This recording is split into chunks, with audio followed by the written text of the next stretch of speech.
This is a friendship that'll never ever end.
I've never seen such an orderly violation of the rule of law. Can I get a picture with you right here by the truck? I would love that. In God we trust, gentlemen. I still am not really sure what to make of the fact that there's a golf course. That's the first thing that you get when you come to the United States of America. It is a little bit. There's a lot of irony here. local residents or U.S. citizens are people concerned like- about making the next hole while their country's being invaded. It is the I call interesting. it the Titanic. It really is. I was thinking about what the right analogy is. The people who are singing songs and having drinks as the Titanic is sinking Exactly. right here. That's what it is. What's your goal here? The goal here is to see for myself and learn exactly how practical the solutions we're talking about really are. I mean, we talk about militarizing the southern border, but what does that mean? We're putting together a plan internally, but I'm not going to put that out without seeing with my own eyes what exactly the situation is. And so if we're saying militarize the southern border, what does that actually mean? What does that practically entail? Just rescued some folks over here. Let's If you see. want to catch Yeah, them before we let's go take a over. look. Yeah. Come down. Yeah. ¿De qué país eres? ¿De qué país eres? Honduras. Yeah. ¿Qué edad tienes? She's 12 years old. She's from Honduras. Can I say hello to her? Te va a decir hola. Te quiere I'm saludar. Vivek. ¿Cómo te Good to sientes? meet you. ¿Te rescataron? You can give her some. We can give her some space. Yeah. She's cold. I wish I could speak Spanish effectively, but I ¿por can qué? translate for ¿Por qué? Like why? she came over. Yeah, ¿por qué? Él está preguntando por qué decidiste venir a Estados Unidos.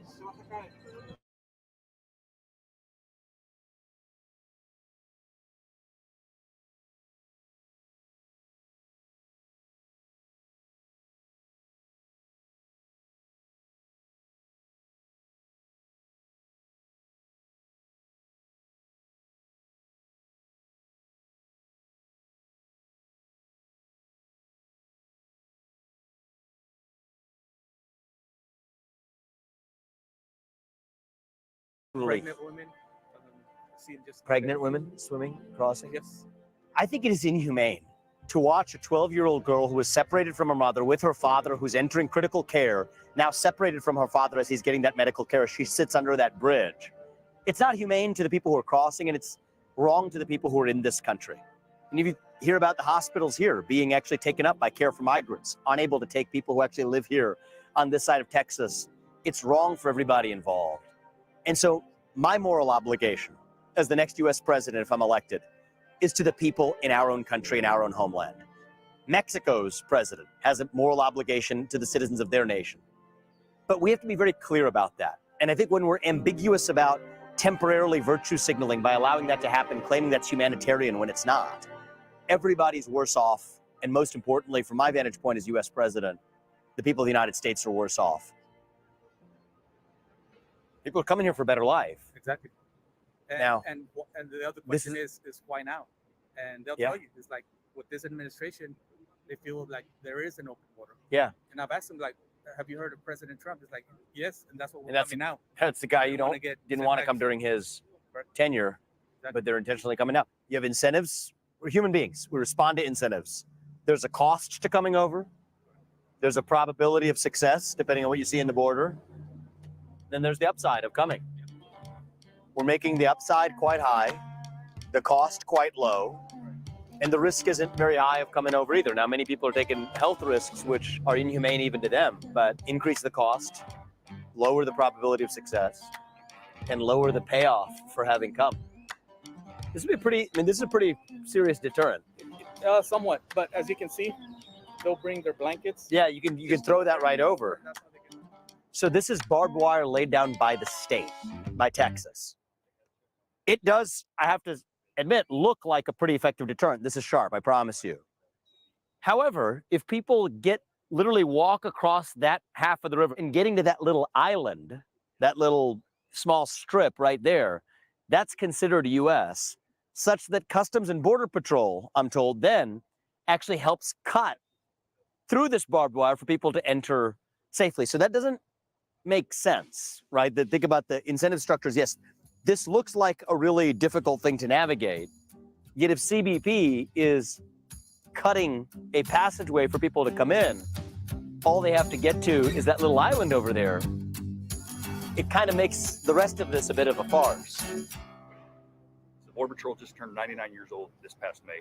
Oh, It took did. this administration 6 months to completely dismantle Wreck. 99 years Of hard work. progress. Well, hopefully if it takes 6 months to dismantle it, we can take 6 months to get it right back on track. We know how to seal this border. We've done it before. We can do it again. The Remain in Mexico policy, take them and send them right back to the other side of that border. That's achievable. This is a question of political will. And so what we need is a U.S. president in here that looks at this through the standpoint of migrants. There's a cost to coming over. We need to raise that cost. There's a probability of success. We need to bring that down. Aquatic barriers and more that we can easily put in the water to address it. And then reduce the payoff from coming here. Don't just take people here to the processing center 30 minutes away, send them back to Mexico. Those 3 simple steps would solve this border crisis as we know it. The country that put a man on the moon can definitely do this, and I can see that with my own eyes from being here. This is a question of political will and fortitude. It's going to take a new president to do it, and that's going to end on my watch.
Can you hear me now?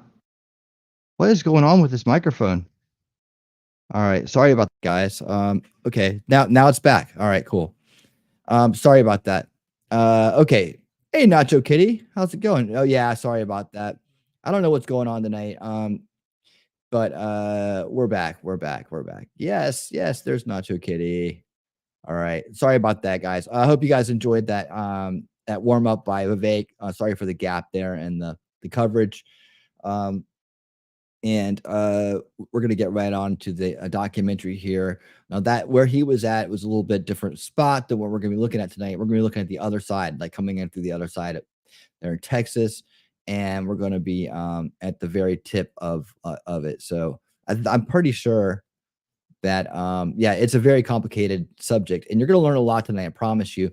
There's going to be some things here you haven't heard of or seen before that will come out in this documentary, and the bonus coverage that I have afterwards. I have additional videos, additional reports and investigations into more about the strategies, how this is being pulled off, and also who are some of the main prime people that are coming across the border. Now we always are. I guess in our mind the archetype is the Mexican immigrant, right? And that's not really all that fair to say because as you'll see tonight. They're kind of get the brunt of it, but it's really a huge mix of people. It's like from all over the world, so they're all exploiting this. They're all having help exploiting the southern border, and the people who are ignoring it or saying there isn't a problem. There's no way that you can ever look at them again and say they're not in on it, or they're not the biggest useful idiots that are out there, right? And tonight is your night to really get ramped up on the facts of the matter. You will be experts. Oh, geez. There we go. You will be experts beyond the average person after tonight. And like I said, only 50,000 people have seen this documentary so far. So you will be some of the first, at least under the first 100,000 people to see this information. It has not gone viral yet, but it should go viral because it exposes so much and it gives so much evidence that it's beyond a reasonable doubt what's going on now. So I'm very excited to get this documentary to you. I'm kind of like taking my time walking in and trying to get some more people in here. I'm hoping more people will show up to watch this. There's Texas Jen. Texas Jen, you're going to love this documentary tonight because it's right in your home state, and it's something you guys in Texas are dealing with. So you will love this documentary tonight, and you will be able to talk with your fellow citizens on a higher level about the real problems that are going on. Like you guys, I'm sure Texas knows a lot about what's going on. So feel free to chime in with all that you can add tonight. We really will appreciate it. Shelly's excited to see you. I'm so happy that you're here. I'm so frustrated. I'll try to refrain. Well, hey, we want to let it all out. Let it all out because no more interaction, the better. Hey, there's Jacob Castro. See, this is why I'm kind of stalling a little bit to start the documentary because I know there's some people I'm expecting to show up that are getting here. All right, cool. And of course, building the Rumble crowd up there. Hey, we're doing really great on Rumble. We had a huge night last night over there. I think we had up to 50 or 60 people at one time watching with us. The New Hampshire primaries. All you guys missed so far was just a little introduction video by Vivek. You can always go back and watch that, but it's not a big deal. And just kind of get us warmed up and kind of see what was going on at the border, some of the thoughts they have down there, and some of the challenges they are facing. So that was a real quick video, but this is the main thing. This is the big deal. This is the feature presentation coming up. Let me go ahead and get in position here. All right. Because we're getting ready to kick this off, guys. And I'll tell you, you're going to be amazed. All right. So I can only build this up so much. But let's get ready to roll here, guys. You guys ready for this? All right. We're underway. And thanks again for everybody who is over on the free speech platforms as well watching. And I do have to get that link into the description for X, and I will, and I'll pin it if you guys, anybody wants to jump around. We are growing on both platforms, and we are let's see, we're up to 295 on X, and we are up to 305 last time I checked on Rumble, which is great. Now we're heading towards 400 on Rumble. You know, we want to get as many people on Rumble as we possibly can, and grow those platforms out as well, because this is going to be a rough year for the legacy platform of YouTube and being on there. It's going to be a rough year for all of us. So we're going to hang tight. And like I said, I wanted to say one more thing before we get started. You know, if any parts are cut out, or we have to jump to Rumble the full, or we have to jump off of YouTube for any reasons at all, the links will be in the description for the full stream. And if there's anything I have to cut out for copyright reasons or whatever here on the YouTube side of the full streams, again, will be on X and Rumble. So there you go. That's what I wanted to say. And I will go ahead and get this started, and I'll do the rest of the housekeeping in the background as we go. Let's get going, guys. Let's get going. Here we go. All right. I'm going to play this. I'm going to play this like this tonight. All right. I'm going to be a little small corner here. We'll do it this way. All right. Fingers crossed we could stay on YouTube the whole time. Let's go. In 2023, nearly 250,000 illegal aliens entered the United States every month. Nearly all of these illegals followed the same mass migration trail that starts in Quito, Ecuador, and ends at the U.S. southern border. So, we decided to follow the trail ourselves. Along the way, we discovered secret Chinese staging hotels, crossed through the world's deadliest jungle, embedded with an illegal alien caravan, rode the Mexican train of death, and finally, were kidnapped by the Gulf Cartel, just hundreds of feet from the United States border. This video will expose the entire illegal alien pipeline for what it is: a United Nations weaponized migration agenda, masquerading as an organic humanitarian crisis. This agenda directly benefits cartels and human smugglers, exposes the United States to incredible geopolitical threats, and could potentially usher in permanent one-party rule.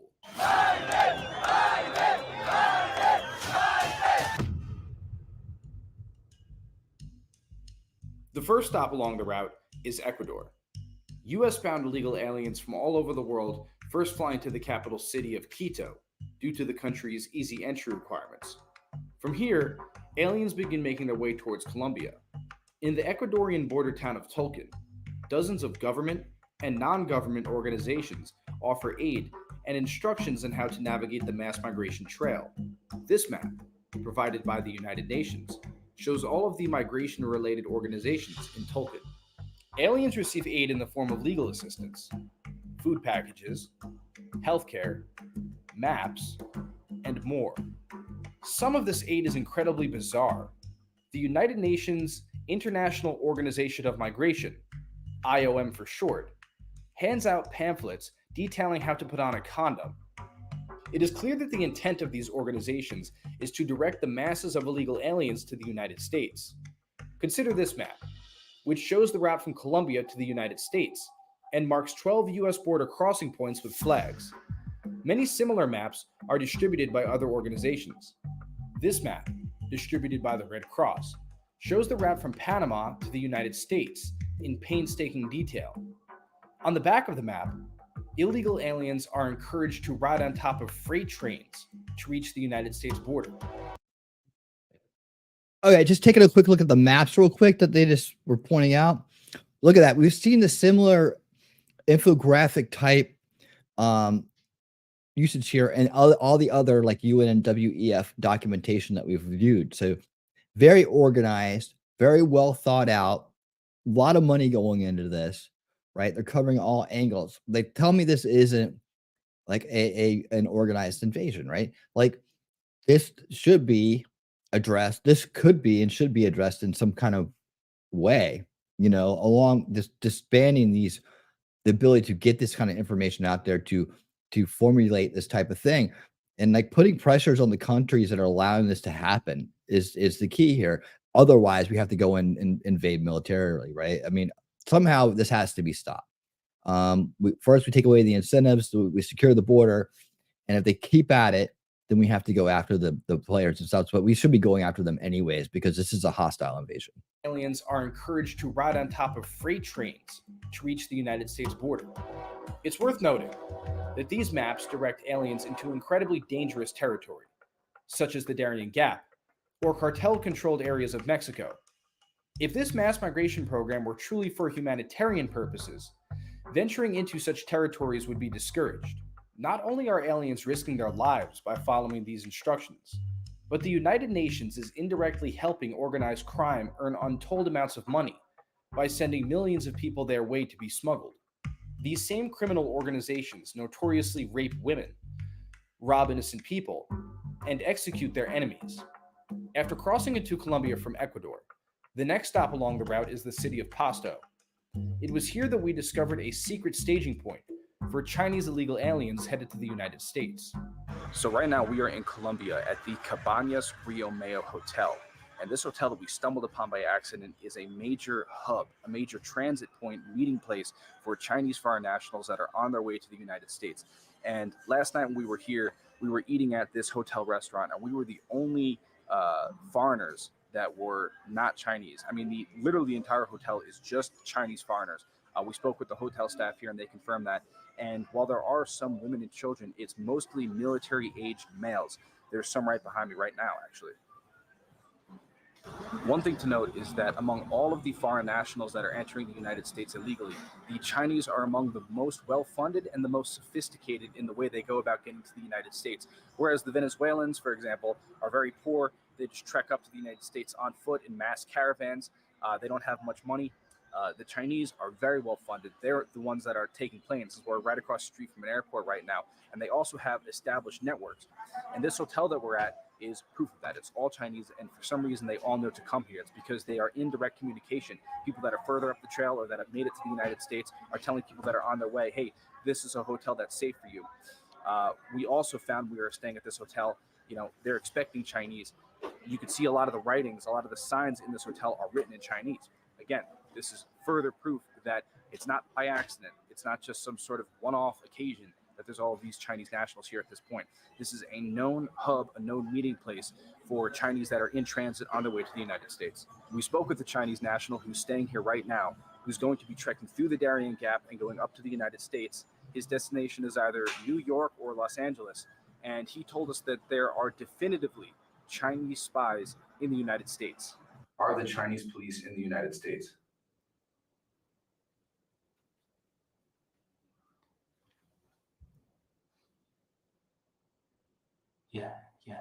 Yeah? Are you worried that the Chinese police can find you in the United States?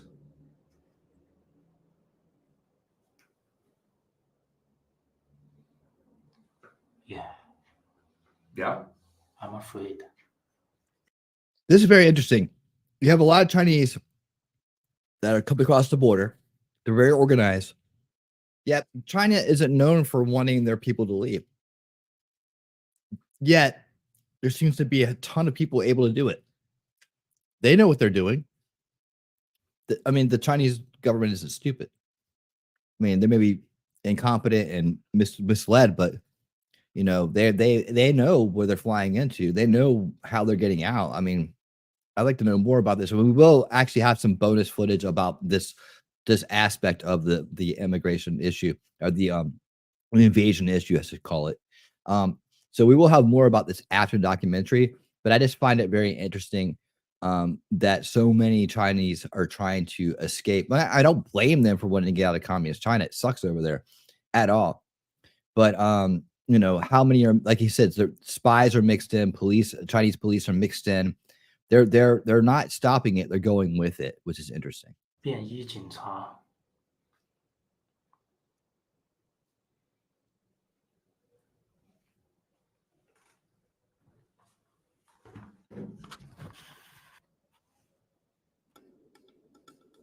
It is worth noting that this is not the only such hotel along the route. Another Chinese hotel was located in the town of Gana, on the outskirts of the Darien Gap. This hotel was secluded in the woods, away from any busy road. We were only able to snap a quick video of this hotel before the Colombian police told us to stop filming. Our last stop in Colombia was the coastal town of Nicoclí. This is one of the last stops for illegal aliens before they enter the Darien Gap. All right, guys, so right now I am in Nicoclí, Colombia. This is a critical staging point where illegals from all over the world converge at. They stop in Nicoclí, they buy various types of equipment here, they buy camping gear, boots, knives, everything else.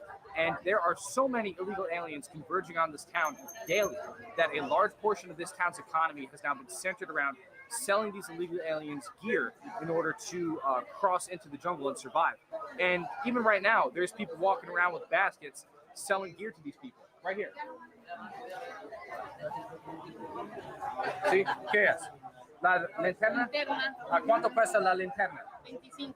25. ¿Y cuánto cuesta aquí? 5,000. Okay, bueno. ¿Y para el teléfono, sí? 5,000. Okay, bueno. And you also have various NGOs that are here as well that are just, you know, giving people basically instructions and whatever other information they might need to make the journey successful. You can see right here. This right here. This is the IOM.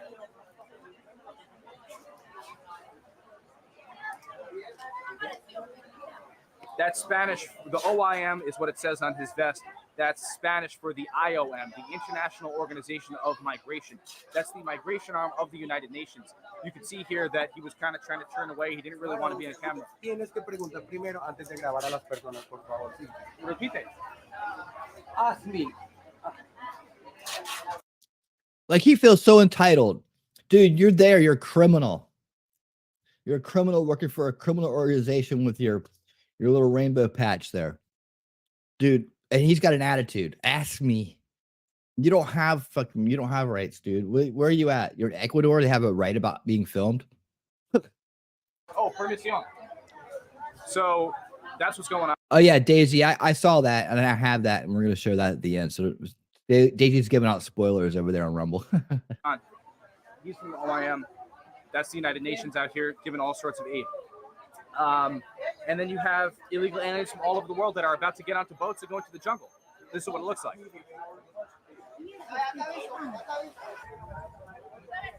China? You guys from China? Hey, ¿a dónde vas? Hey, ¿A dónde vas? Estados Unidos, bro. Estados Unidos. Bro. ¿Qué país? No, ¿a dónde? Venezuela. Venezuela. Vas a Estados Unidos. ¿Sí? You from Venezuela? Venezuela? You go America? Yeah. After Nicoclí, the next stop along the route is the Darien Gap, the lawless stretch of jungle connecting North and South America, where illegal aliens are frequently raped, robbed, or killed. The Darien Gap has 3 entry points: Akandi, Gana, and Querétaro. Unlike Akandi and Gana, which are in Colombia, Querétaro is in Panama. Illegal aliens are required to pay human smugglers for a boat ride in order to access this route. The Akandi and Kapargana routes, often chosen by poor illegal aliens, are notorious for incidents of violence and fatalities. Treks through these routes can last up to 5 days and are done without much guided assistance. The Kareto route, though still dangerous, offers a shorter journey of only 2 days, with guides leading aliens through the jungle. This reduces the risk of criminal encounters, but the added safety and smuggling fee to get from Colombia into Panama by boat make the Kareto route more expensive. This route is preferred by wealthier special interest aliens, such as the Chinese. Yep. Kareto itself is a primitive village composed of simple huts, That's and why is they a went community down this largely route. disconnected from the modern world. It serves as a landing point and Safer. staging place for illegal aliens before they enter the gap.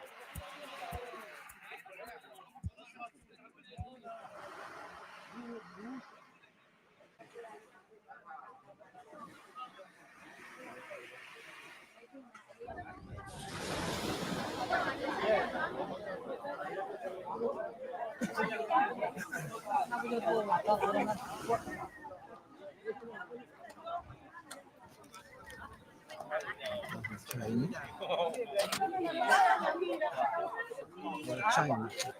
My friend, China. Welcome a Carreto, Indian. Okay, welcome Carreto, Indian. Syria. India. Saludo, welcome. Bangladesh. Okay, Bangladesh. Indian. Venezuela. Oh, bien.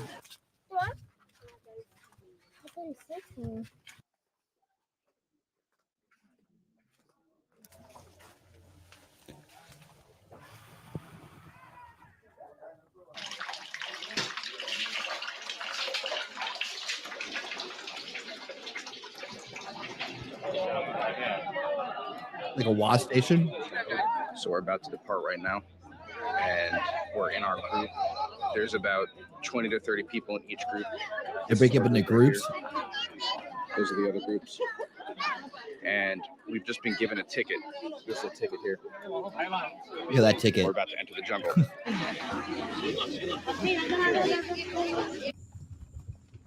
We just entered the jungle. And then they go. Through the Darien Gap. Here we go.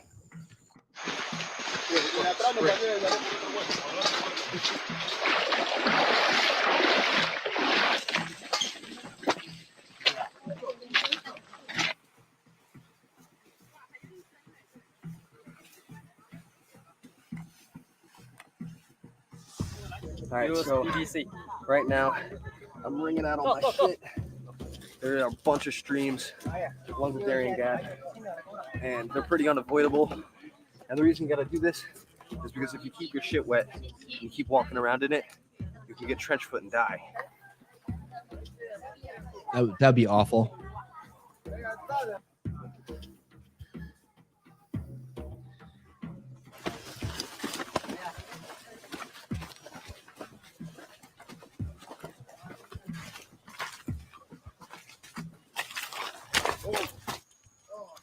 Man. 2 hours we were wading through mud like this, and this just shows you Hours how, of walking in mud. if you're underprepared in your footwear, like we are. I mean, we're wearing $200 hiking boots right now, but this is not the proper foot attire for this type of terrain.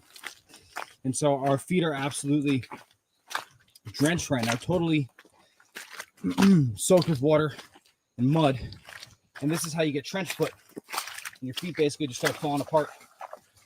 And anyway, it just goes to show people come into this jungle, they don't realize what they're getting themselves into. And then before you know it, they're 2 days in, 3 days in, 4 days in, their feet start falling apart. They can't make it out, and nobody's going to save them. And they die in their tent.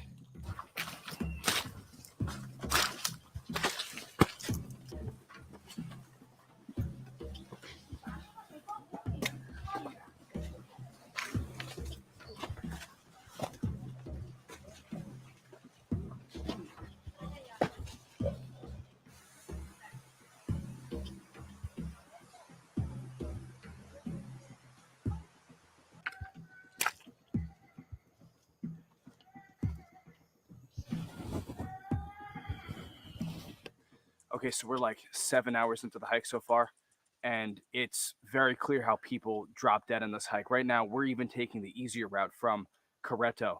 If you're taking one of the harder routes from Akandi or Copper which is like 4 or 5 days to get through the jungle, it's so crystal clear how people are just dropping dead left and right. There's mud. There's people backed up. If you get a waterborne illness, if you hurt yourself somehow, there's actually zero way that you're going to get out of this jungle unless you could somehow pull yourself out, which is just not going to happen.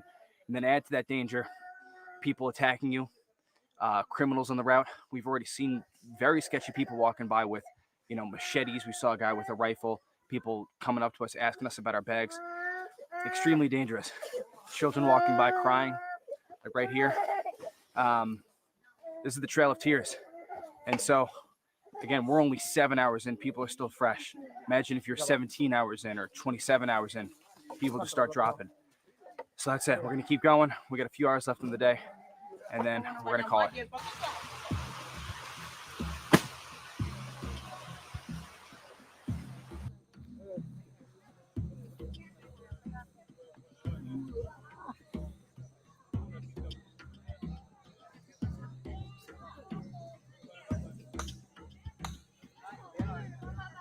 Look at that place, man. We're inside the Darien Gap. This is day number 2. We're just filtering out some water here. Last night was absolutely disgusting. We stayed in a jungle slum, which was just trash and shit and piss. The most disgusting place you can imagine, with little 5x5 clearings where people posted up tents so they could just take refuge from the most putrid odors of human excrement and rotting waste. Here we are, just trying to get enough water to last the day. We're trying to keep this filter on the DL because people walking by us are desperate. They don't have any water of their own. We got people walking up to us asking if they have any water. I can't sit here and pump water all day for people, so I'm handing them water pills. But there's people right here walking. Hey, amigo. Hey, ¿qué país? What country? What country? India. India. You go America? You going? Yes. Okay, good luck. So there you go. We're in the Darien Gap, day number 2. Just trying to stay alive.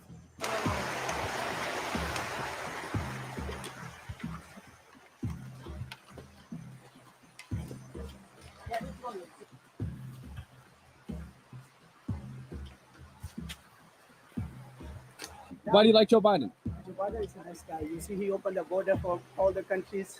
Yeah. So you like him because he opened the border. Because you see, there is a poor country around America, so they're just coming to visit for the job. Okay.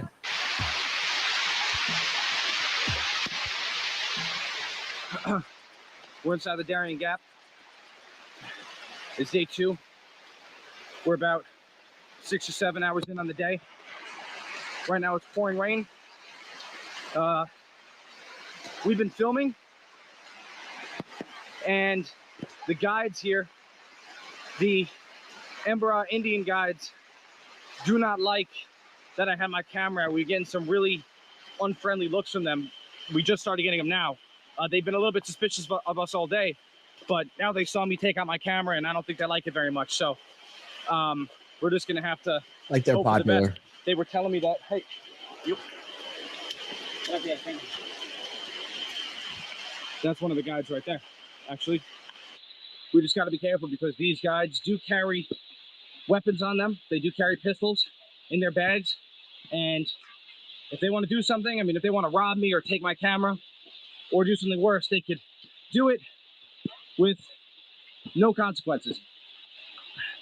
So this is where we're at, the Darien Gap jungle, the lawless stretch of land connecting North and South America. And it's probably about 3 hours until we reach next camp.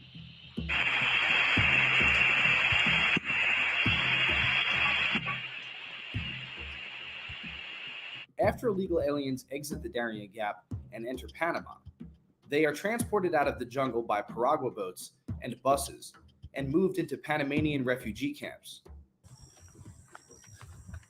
Amigos, what country? Not really ever on their own. No. What country? No. Those are the Syrians. These are Syrians. From Syria? No. Yes, they are. We're gonna see more about these guys later. What country you guys from? Hey, well, why is it a big secret? He's lucky he didn't get his ass kicked. I mean, really. Look at they all got the water wading boots on. They're prepped. What's the problem? No. Why not? No. Whoa, what's the problem? You guys from Syria? You guys okay? Porter Johns on the side of the road. It is here that illegal aliens are processed and given the aid and instructions necessary to continue their journey to the United States. So-called migration route maps can be found everywhere. The same UN-affiliated organizations seen earlier along the route also have a presence inside these Panamanian camps. A few on the scene include OIM, Red Cross, UNICEF, HIAS, European Union, Doctors Without Borders, UNHCR, and the Norwegian Refugee Council. From these camps, illegals are put onto buses and shuttled northward to Costa Rica. From here, illegals ride buses across Nicaragua, Honduras, and Guatemala until they reach the border of Mexico. We travel to the Guatemalan border town of Tecunuman, where human smugglers, most likely affiliated with the Sinaloa cartel, charged us $125 each to be smuggled into Mexico.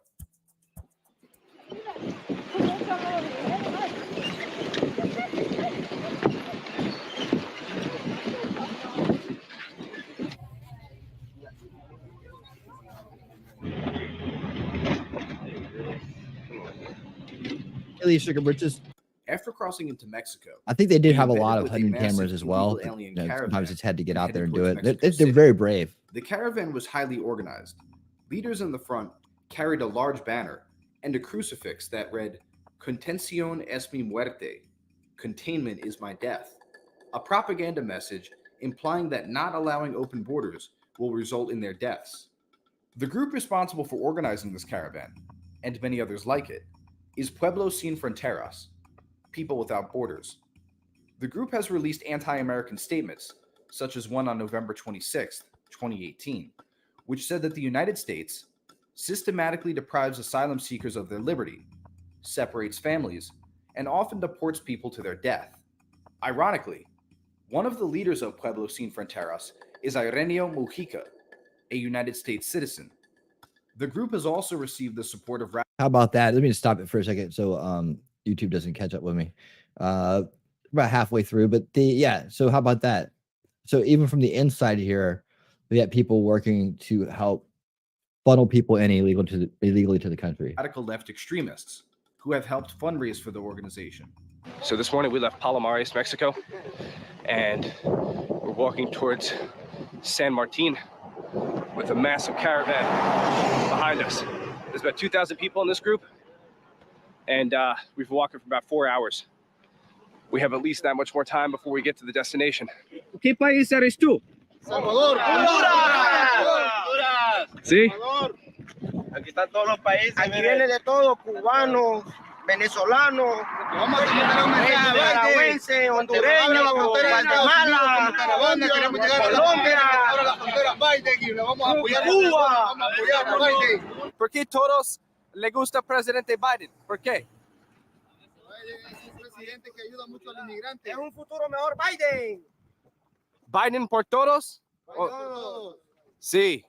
No, pero ¿por qué los migrantes le gusta Biden? Porque Biden apoya a los inmigrantes. Biden. ¿Es un mejor presidente de Trump? El presidente de Estados Unidos, Biden. ¿Tu opinión de Trump? Trump no sirve. Trump no quiere a los inmigrantes. Ok. Trump es un inmigrante y desecha a inmigrantes.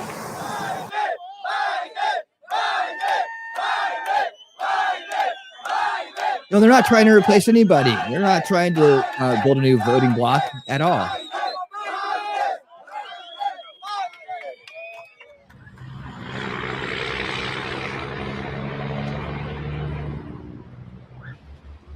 Lo mejor que hay aquí en Ciudad de México. En tu opinión, ¿Presidente Biden ayuda a migrantes mucho o no? Claro que sí, ayuda. ¿Sí? Ayudado demasiado migrante, ayudado. En tu opinión de Biden, ¿es bueno o no bueno? Los migrantes de Venezuela y otros países, ¿te gusta el presidente Biden o no? Sí, Biden, claro. Él va a ganar las elecciones otra vez de nuevo. Sí. Sí, porque va a ayudar a la gente todavía. Ok, en tu opinión del presidente Trump. No. ¿No? No quiere a los migrantes, no nos quiere. No te gusta Trump. No quiere a los migrantes. No. Ok. Y la elección en 2024 es posible Biden y Trump. ¿Sí? Van a ser los cotizantes son ellos, pero Biden va para adelante otra vez. Tiene que ganarla porque ha ayudado mucho y Dios tiene que bendecirlo. Ajá. So todos los migrantes, ¿cómo se dice? ¿Cómo This guy must not have todos seen the los migrantes Harris apoyen presidente Biden en la elección? Sí. After Mexico City, we travel to Irapuato. It is here that the NGO Amigos del Tren distributes train route maps and aids illegal aliens in riding the train of death, also known as the Beast Train. At around 1 a.m., conductors intentionally stop the train about 1 mile from the NGO, and cartel members assist in the boarding process. Okay, so we're sitting right now at the side of the train tracks. A couple more hours, we're going on the train, and I am coming down with something nasty. I've been feeling pretty sick for the last 24, 48 hours ish, and now it's just starting to hit me like a ton of bricks, but we're going to push through. All around us, we have illegal aliens who are going to get on the train with us. Hey, ¿qué país, amigo? Guatemala. Sí? Guatemala. Colombia. See, there's more people showing up here.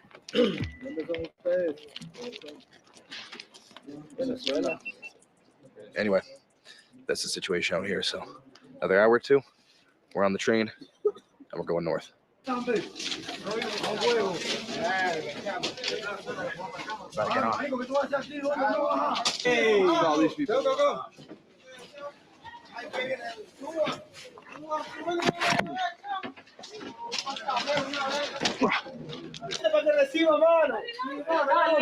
Let's get on.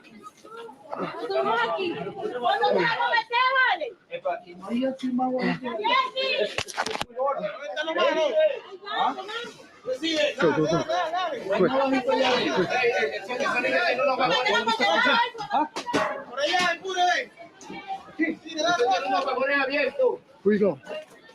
Shit. You ready? What are you doing? He said you gotta go that way.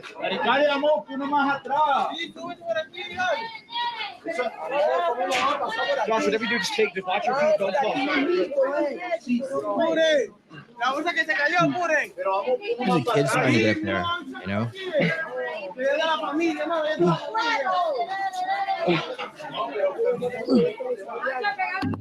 Trying to climb on the train of death here. Oh, shit. Oh, fuck.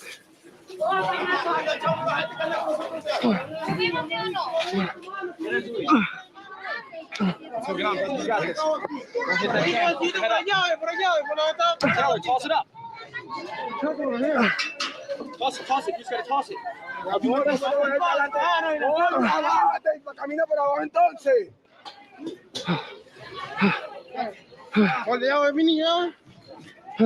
No sirve para que no sepa que te pusiste hasta subiendo y venía y si no te puedo. Oh my god. That was so fucking scary.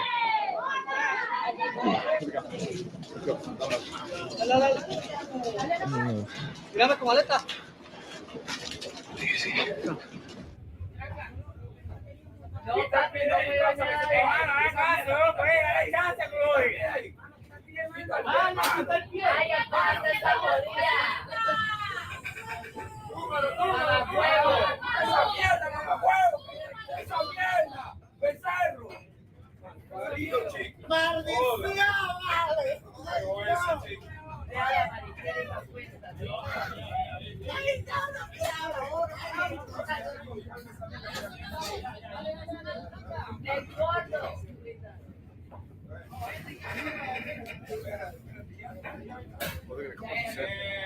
Oh my God.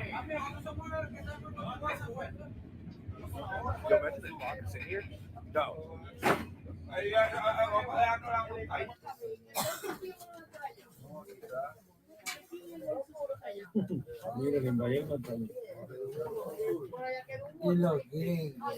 Los gringos.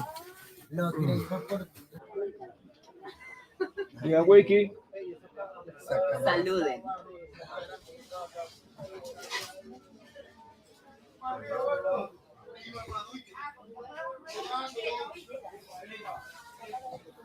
Migrantes prefiere Presidente Biden o Presidente Trump? Biden. You can see how Sí. how many people are getting bought off by all the propaganda. on the Personas way in. no le gusta Presidente Trump? No. ¿Ah? Biden. Sí. Wait, ¿por qué Biden y no They Trump? know nothing about all of his antics with kids. Okay, so right now we're standing outside the train of death. We are just on the outskirts of the city of Lyon. And what's happened is our train has broken down. We're all standing outside of the train now. Something apparently happened to the conductor. And we have no idea if we're going to be stuck here for an hour or 10 hours or a day or multiple days. So we're going to start walking. And this territory is controlled by criminal elements. So we're not too sure what's going to happen when we start walking here. But we're making the executive call to just go for it. After we made it to the city of Lyon, we took a bus to the border town of Matamoros and then took a taxi to Playa Baghdad. It was here that we Sponsored by began the Bud final Light. part of our journey, crossing into the United States.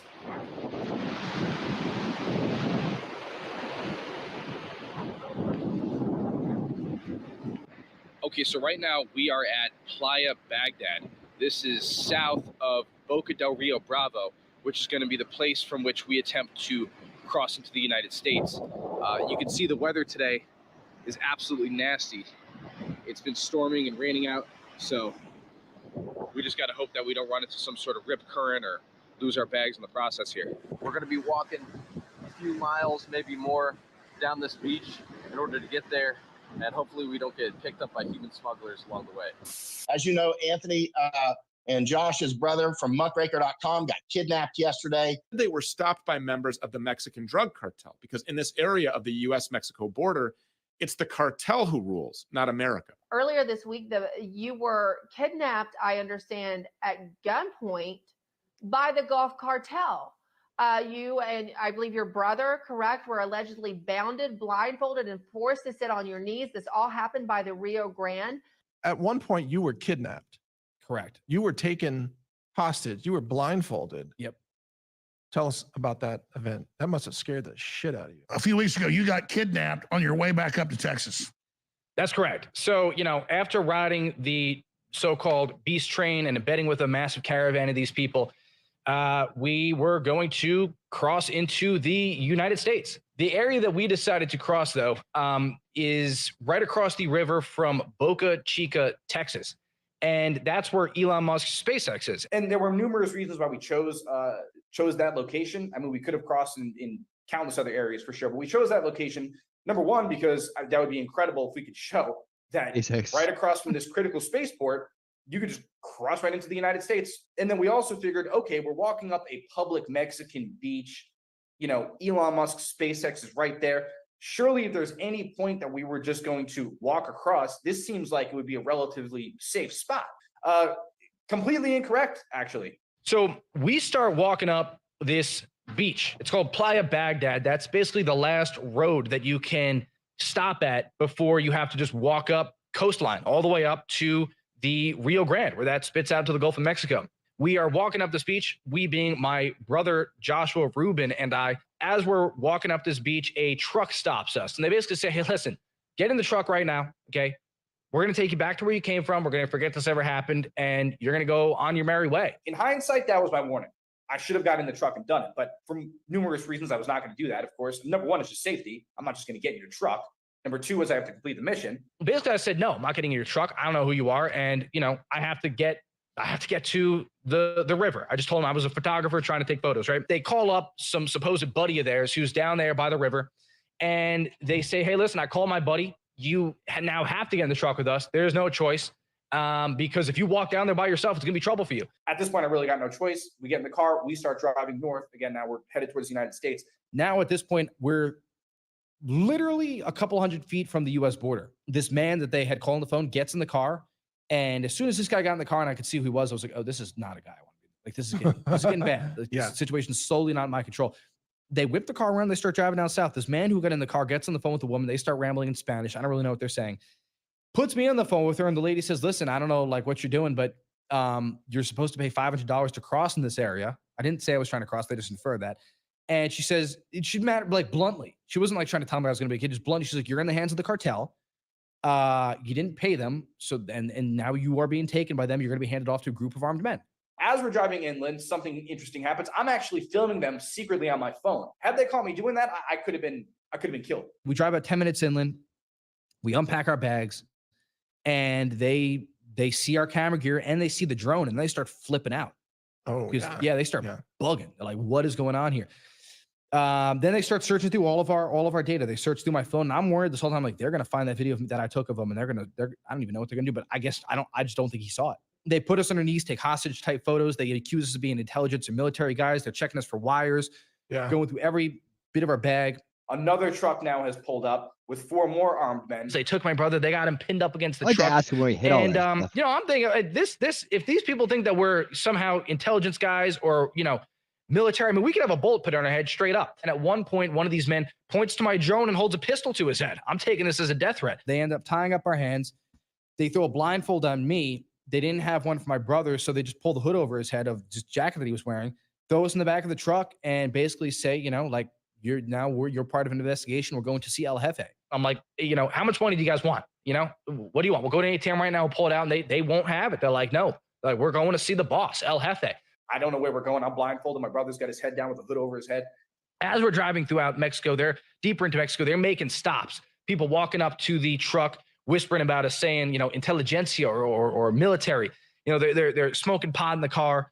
They're making more stops, driving down dirt roads. And as we're doing this, I'm actually whispering to my brother. I'm like, man, if you can, start loosening up your hand straps, because I don't know if we're just going to have one opportunity to make a go at it before they execute us. I mean, I had no idea what was going to happen. And then eventually, after driving down all these dirt roads, the doors open up and the blindfold comes off, and they tell us to get out of the car. We're in the middle of an abandoned field. I mean, literally, I thought they might kill us right here, but that's not what happened. They took all of our electronic gear. They laid it down in front of us. They pull out a crowbar. They smash all of our gear to little bits and pieces. I mean, they were literally bits and pieces on the ground, and they smashed the bits and pieces. And then that was it. And then they loaded us into a truck, and they dropped us off at the port of entry. Basically tell us not to come back ever again. The United States is in a state of undeclared war. The United Nations and associated organizations are actively working to dissolve the American Republic through an industrial-scale weaponized migration program. Narco-terrorist cartel organizations control the entire U.S. southern border, and every day, thousands of unknown military-aged men from around the world infiltrate America. At this point, there are undoubtedly terrorists, saboteurs, spies, and other nefarious actors embedded in America, with many more on the way. There is also an ever-increasing threat of the establishment of a permanent one-party state. As you have just seen, the majority of these illegals support the Biden regime. The harsh reality of this invasion can no longer be ignored, and its effects will only grow worse over the years to come.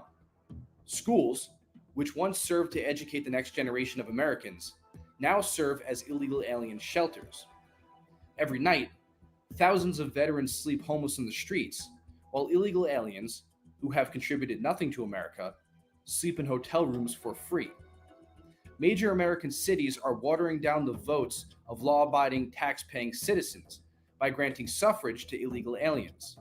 This new voter base has already shown blatant disrespect for the laws of the United States by entering the country illegally. In some states, illegals will begin policing American citizens, and some members of Congress have openly suggested the idea of having illegals serve in the military in exchange for citizenship. This is replacement migration. The United Nations wrote a white paper about this phenomenon in 2000, titled Replacement Migration. Is it a solution to declining and aging populations? The paper proposes mass migration as a means to offset aging populations in Europe, the United States, Russia, Japan, and Korea. The white paper offers 5 possible scenarios for the United States. Shockingly, Scenario 5 suggests it would be necessary to have 593 million immigrants from 1995 to 2050, an average of 10.8 million per year. By 2050, out of a United States total population of 1.1 billion, 775 million, or 73%, would be post-1995 immigrants or their descendants. The American Republic is on the verge of extinction. If you are an American, the onus is on you to stand up, speak out, and fight back against this agenda. Thank you for watching. If you'd like to support our operation, you can make a one-time contribution at muckraker.com/donate, or you can pick up some merchandise at shop.muckraker.com. If you don't want to do that, you can support our operation by sharing the information that we publish. And if you don't want to do that, all I ask is that you have the courage to stand up and speak the truth. I quote the great American John Adams when I say, "Always stand on principle, even if you stand alone." Thank you very much. There we go, guys. Muckraker.com. Go check them out. And also, I linked their channel in the description, so please give them a sub when you have a chance. We're going to see some more footage from them, from other things that they've taken part in. Now it's part of the bonus content I promised. And yeah, so what did you guys think of that? I saw a lot of the comments flying when we were talking there. You know, it's about standing up and making yourself educated on this topic and standing up and talking about it. Because I think a lot of people don't understand the gravity of the situation. And there's a lot of people who don't. Yeah, thank you so much. Yeah, it was very informative. I got more for you too. You know, and so many people just don't have the courage to engage with the topic, right? They're off doing other things. They're trying to ignore the problems of the world, you know, and they don't have the courage to even help promote or at least engage the topic. But it's one of the most threatening things we have facing us right now. That's why it's such a big deal. And you see the pushback the establishment gives against people who, and anyone who speaks out against it, and all efforts to stop it, right? They try to pish posh it, and they try to manipulate and gaslight the people that are supporting them into fighting for a bad cause. And as you can see, they're clearly in the heads of those who are coming here, sitting in that role of the savior to them, when in all actuality, they're being used, and it's unfortunate. And instead of our efforts going to better their countries, it is going to help them destroy this one. And what to come of it if it goes unopposed? Well, I think we can all see the writing on the wall, you know, and where that's going to head. And that's why those who are standing against it need our support in every single way, including the one man running for president that is going to address this on day one. So let's see what some people have to say here in the crowd before we move on to our bonus content. People are also afraid of being called racist, bigot. Yeah, all these little sticks and stones words, right? When they talk about being anti-illegal immigration. Yeah, that's the manipulation, right? That's the mind control. I am all for people coming here the right way. Yeah, I think we all are, but this is not the right way, is it? And not for them, you know, or us in any way, shape, or form. Only bad guys are profiting from this, and only the worst thing is going to happen if it's allowed to continue. Jacob says the border situation isn't some mystery around the world. They know what they're walking into. They know the risks, and this is why they want a better life argument has begun to fall on deaf ears. Right. Well, that's the mind control too. They're told that they can come here for a better life, and by all measures, it is a better life here than where they're at. So it's not an argument. It's a hard one to argue with, right? But when they're being told that, all you have to do is to commit this illegal act, and then you'll have a better life. you're kind of making a deal with the devil right there, aren't you? Say too many people live in a bubble and falsely believe our American way of life is guaranteed. Yes, yeah, absolutely. They're living in that first veil world where everything is just fine. And it's all the other people that are opposing that the establishment that are the problem. Yeah. I was talking about the Darien Gap. Unfortunately, a lot of people get essayed when they don't have money to take the route that is safer, or just in general, right? It's just there's a lot of crime and very bad things that happen on the way here to people, and that's unfortunate. Again, another one. If it's a humanitarian effort, they wouldn't want them going through all this, right? They would stop this, but it's not a humanitarian effort. You know, it's a very calculated effort, and we know if it's coming from the UN, right? It's coming from those that are behind the grand plan of the WEF, and you know, a partnership, a conglomeration. They're two of the same, right? There's the private and the public arm. So yeah, we know what they're all about. Those are the open conspiracies people we talk about, the real enemies, the control oligarchs, if you will, in Seamus Bruner's words. Yeah, so let's take a look at the same guys about months, or let's see, hold on, let me get it right. About 2 years ago, crossed the southern border at a different spot. So they've been on top of this. Here's two guys that have committed themselves to this issue and are willing to put their own persons at risk in order to help everybody else to secure a better future, to stop harm from happening. I mean, that's commitment, man. I mean, that's I can't say enough about the bravery and the respect that takes, and the respect I have for those guys for doing this. So let's take a look at another one of their videos here. And I got a good stack more to go. So hang tight. We're all gonna walk down another path here. We're gonna go into that what the whole deal with the Chinese immigrants are, and we're gonna look at some of the criminals that are coming across, like Daisy had mentioned, and we're gonna also look at the child trafficking issues. So here we go with this video. Oops, let's go this way. All right, crossing the southern border. This is when they actually go across the Rio Grande. Here you go.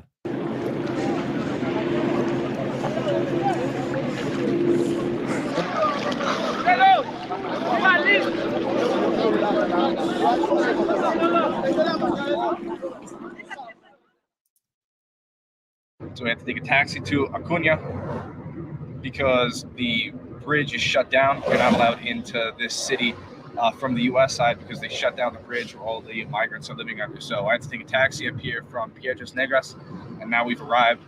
So long taxi ride. Taxi in a bit, and we're going to go see if we can find some of those migrants and talk to them.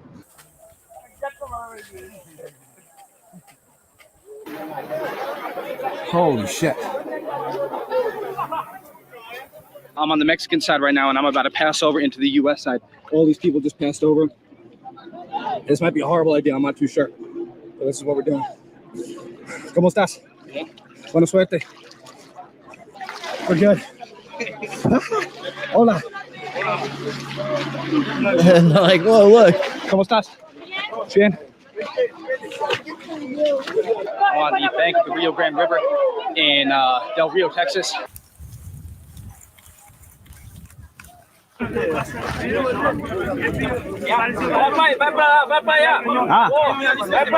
no problema. No hay problema. How much is it for you? If you want to. Okay. First question: how did she get from Haiti, or how did she get off the island of Haiti? Dite que já fez sotaque popular. Dile com ça.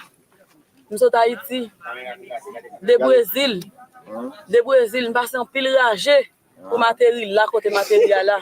Yes, she went to Brazil and she took the way from Bolivia, Colombia, Panama. She walked, or she took a bus? Took the bus and took him here, just like that. People coming over here, are they coming over here because they think the government is going to help them? Is that why people are coming? Yes, exactly. Well, we thought the other American China airport, but I don't know if I'm wrong or not. You left Haiti when? Like since 2018. I went to Brazil. You've been in Brazil since 2019. Yes, I've been in Brazil. And then you walked all the way here. You took a bus. Yes, I took a bus. And then for you too, you thought that the government was going to help you when you got here. Yes, that's what I thought. Did you think that because Biden is president? Yes, I thought that Biden trying to help us. I thought that Biden is gonna help us, but basically I was wrong. I don't know. Because they find people back in Haiti. What do you want to say? You say everybody's wondering why they are deported us right now. What did he think was going to happen when he came here? What was his expectation? Qui sont espérés l'autre venu ici? T'expérience comme si comme un Américain mais nous t'a pas encadré nous et puis yo t'a ban nous l'autre accueil que Mexico va ban nous-mêmes. Basically saying like when you came here you thought that other American already trying to support us, you know what I'm saying? Because you guys know what is going on in Haiti.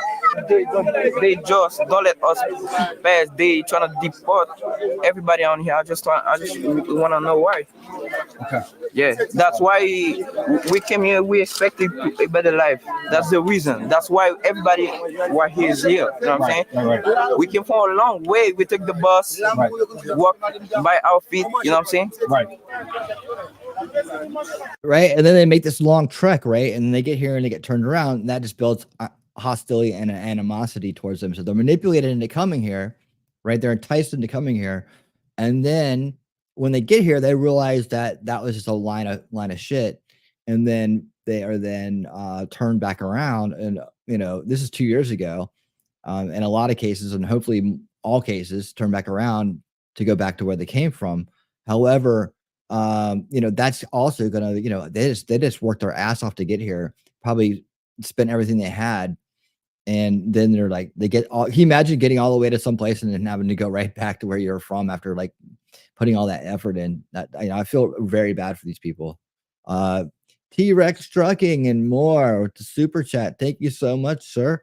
He says, hey, I went you a video on Discord if you have time.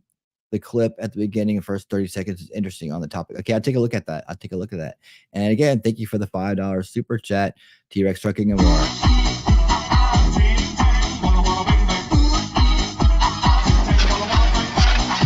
Oh my!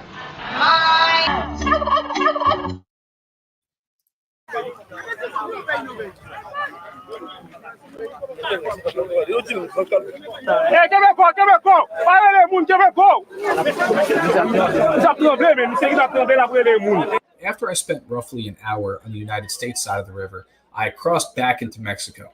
And the situation became so ridiculous that migrants started crossing back and forth across the river with takeout food.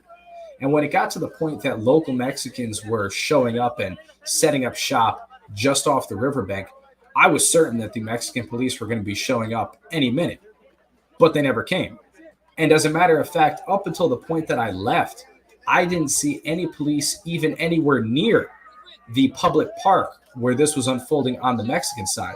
And in hindsight, this makes sense because the only thing that Mexico has to do to handle the inflow of migrants into their country is allow outflow into the United States. So that's just to give you an idea of the kind of government that we are working with on the Mexican side. We've reached the point in this country where nobody wants to talk about this problem or even acknowledge that there is a problem out of fear of being labeled racist or xenophobic. And it is that fear that allows this type of situation to continue unchecked. Until next time, this is Revenant Republic. All right. So yeah, that there they are at across the Rio Grande with a large group of Haitians.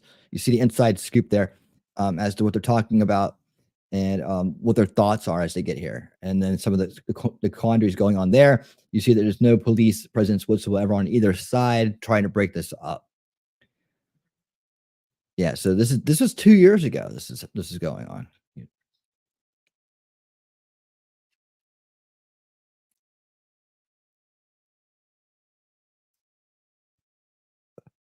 Okay, so we have another report from Muckraker. This has to do with the Chinese invasion blueprint exposed. This is from a few months back, I think. Let me see. 5 months ago. Okay, 5 months ago. And then we have some more to follow up with this. I thought the whole Chinese aspect of it was very interesting. So let's learn more about what's going on with the Chinese invasion. Of course, everybody's trying to leave for freedom because freedom is where it's at, and most of these places don't have that, or they don't have much prosperity, right? They come in here for freedom and prosperity, and what they're finding out is all that glitters is not gold, and that's unfortunate. And and unfortunately, having been manipulated into coming here, they're gonna have to make their ways back. Very disappointed, and I think it's unfortunate, and more and more of this comes out. Hopefully they get to the understanding that it wasn't the people that were trying to secure the borders that were after them the entire time. It was the people who told them to come here, the people who helped them along the way. They see help, their entire possibility. Someone gives them food. I mean, it's like they're buying them the whole way here. But the unfortunate reality is that they're just being used, and they don't have the ability to see it. So it's very unfortunate. So hopefully we could find a way to not only rectify the problem itself, but also to rectify the mind control that these people have been put under, to reverse it, to give them the truth. And I think a lot of them, when they get here and they realize there's no help, that's kind of their moment of clarity. But you never know. The rabbit hole goes even deeper, though. Let's get into this. This is the Chinese invasion blueprint by Muckraker. Here we go. In 1999, two colonels of China's People's Liberation Army published the book Unrestricted Warfare, which explains how the United States could be defeated in a military confrontation by using a combination of unconventional warfare methods. Unrestricted warfare is fought on an omnipresent battlefield and transcends the boundaries of conventional military tactics. Every means necessary to achieve victory is considered, including financial, information, and guerrilla warfare techniques. Currently, another form of unrestricted warfare, that is, weaponized migration, can be seen at the southern border. Month after month, thousands of military-aged Chinese nationals are crossing into the United States illegally. As you will soon see, some of these illegal aliens served in the Chinese armed forces, others are conducting weapons training inside the United States, and all have followed the same blueprint for infiltrating America. Muckraker.com has obtained a never-before-published document, circulated among Chinese illegal aliens, which offers a clear blueprint on how to navigate to the United States illegally, and how to exploit the asylum system, achieve refugee status, and become embedded in America. This investigation by Muckraker.com exposes how the Chinese are invading the United States without firing a single shot. Our story first starts with the Chinese TikTok app known as Douyin. A brief search reveals hundreds of videos featuring Chinese heading to the United States illegally. Consider this video, an animated map which details the route to the United States. This information is out in the open for anyone in China to find. Our informer, whom we'll refer to as Mr. X, traveled the same path to reach America. He told us that his family was inspired to travel to America after discovering some of these videos in China. We met Mr. X while inside the Darien Gap, the strip of land connecting North and South America where most of the Chinese illegals come through. The unpublished document provided to us by Mr. X describes the route from Quito, Ecuador to the United States border in painstaking detail. Key pieces of information are included to facilitate the illegal journey, such as where to purchase fake permits in Mexico, how much to pay smugglers, how to avoid detection by immigration authorities, and more. The document, titled Ivy Global Travel Guide, appears to have been written by a woman named Ivy, and included WeChat contacts for both Ivy and Ivy's assistant. We reached out to Ivy and the assistant directly. Ivy was able to provide some immigration information, but denied any knowledge of the document. Ivy's alleged assistant said that he lived in China and had no idea who Ivy was. We were subsequently blocked by both Ivy and the supposed assistant. Although we cannot confirm who wrote the document, it is clear that whoever did was a well-versed expert on the matter. The full document, which can be found on Muckraker.com, goes on for over 100 pages explaining the US asylum system and how to exploit it. We will get to that in a moment. From 2021 until the creation of this video in July of 2023, over 80,000 illegals from China have entered the United States. One of these 80,000 people is Chen Xiaotian. According to Radio Free Asia, Chen flew from China to Turkey to Quito, Ecuador, where he then joined other Chinese nationals headed to the United States via the route through the Darien Gap. On June 16, 2023, Chen posted a tweet of himself crossing the US border. Just 5 days later, on June 21st, Chen posted a video of himself conducting weapons training in the desert. Then there is Ziasin Li, who also flew from China 10 to days Ecuador, later, there he is, then begun. marched to the United States. According to VOA News, Mr. Li crossed into the United States in February 2023 and reached Albany, New York a week later. Shockingly, it appears as if Mr. Li served in the Chinese armed forces. In this photo, Mr. Li can be seen wearing a Type 07 uniform, a military uniform worn by both the People's Liberation Army and the People's Armed Police Force, a Chinese paramilitary organization. Mr. Li, who appears to go by the alias Pipaloo, links the website Yemen101.com in his Twitter bio. Yemen101 is a website which provides critical intel for other Chinese illegal aliens who are heading to or have reached the United States. The intel published on Yemen101 includes popular illegal immigration routes, how to prepare for the trek across the Darien Gap, how to get a US driver's license, how to gain asylum in the US, and more. Finally, there is Mr. X, who crossed into the United States in April 2023. He warned us that the communist Chinese police are in America and will kidnap those who speak out against the CCP. Yeah, because, you know, I said something against the CCP, right? So they will find me and kidnap me. You know, this information I get from my friend. We were in McAllen, you know, we were detained by the U.S. officers together, and sometimes we go outside and we can chat. You know, one day he told me that you cannot say anything against the CCP. If you do that, you know, someday the Chinese from the station, you know, police station in the U.S. They will find you and kidnap you. Usually they will. So this is happening in the U.S. Themselves, you know, knock the door and say, "Open the door. We are FBI." But when you open the door, wow, it's Chinese police, not FBI. And firstly, they will warn you. If you continue to say something against the CCP, you're gonna be over. The fears of Mr. X are not unwarranted. Even the mainstream media acknowledges that the CCP runs overseas police stations across the globe and China loyalists are living throughout America. Consider this man, who claims to be from Hunan province and is currently living in Los Angeles. In this video, he can be seen saluting the so-called motherland. In the event of a conflict between the United States and China, which side do you believe he would support? This question becomes all the more important when we consider that this man has been weapons training in America.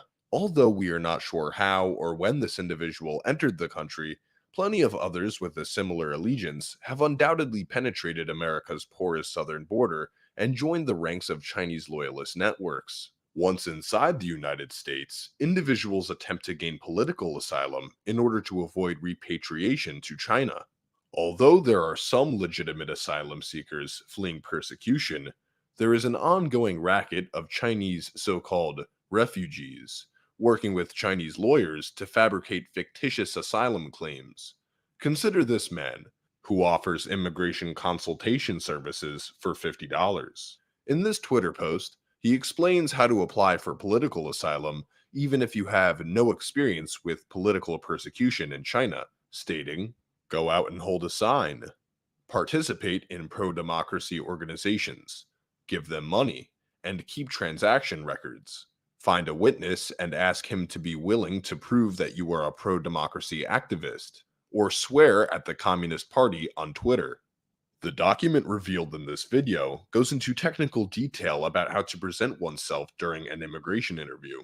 Details are included, such as what to wear, what facial expressions to make, whether or not to cry, and more. By now it should be clear that the US border could easily be penetrated by foreign agents. Once in the United States, an agent could disguise as an asylum seeker and take advantage of the US legal framework. In 2019, Xinhua News Agency declared that China was engaged in a, quote, people's war with the United States.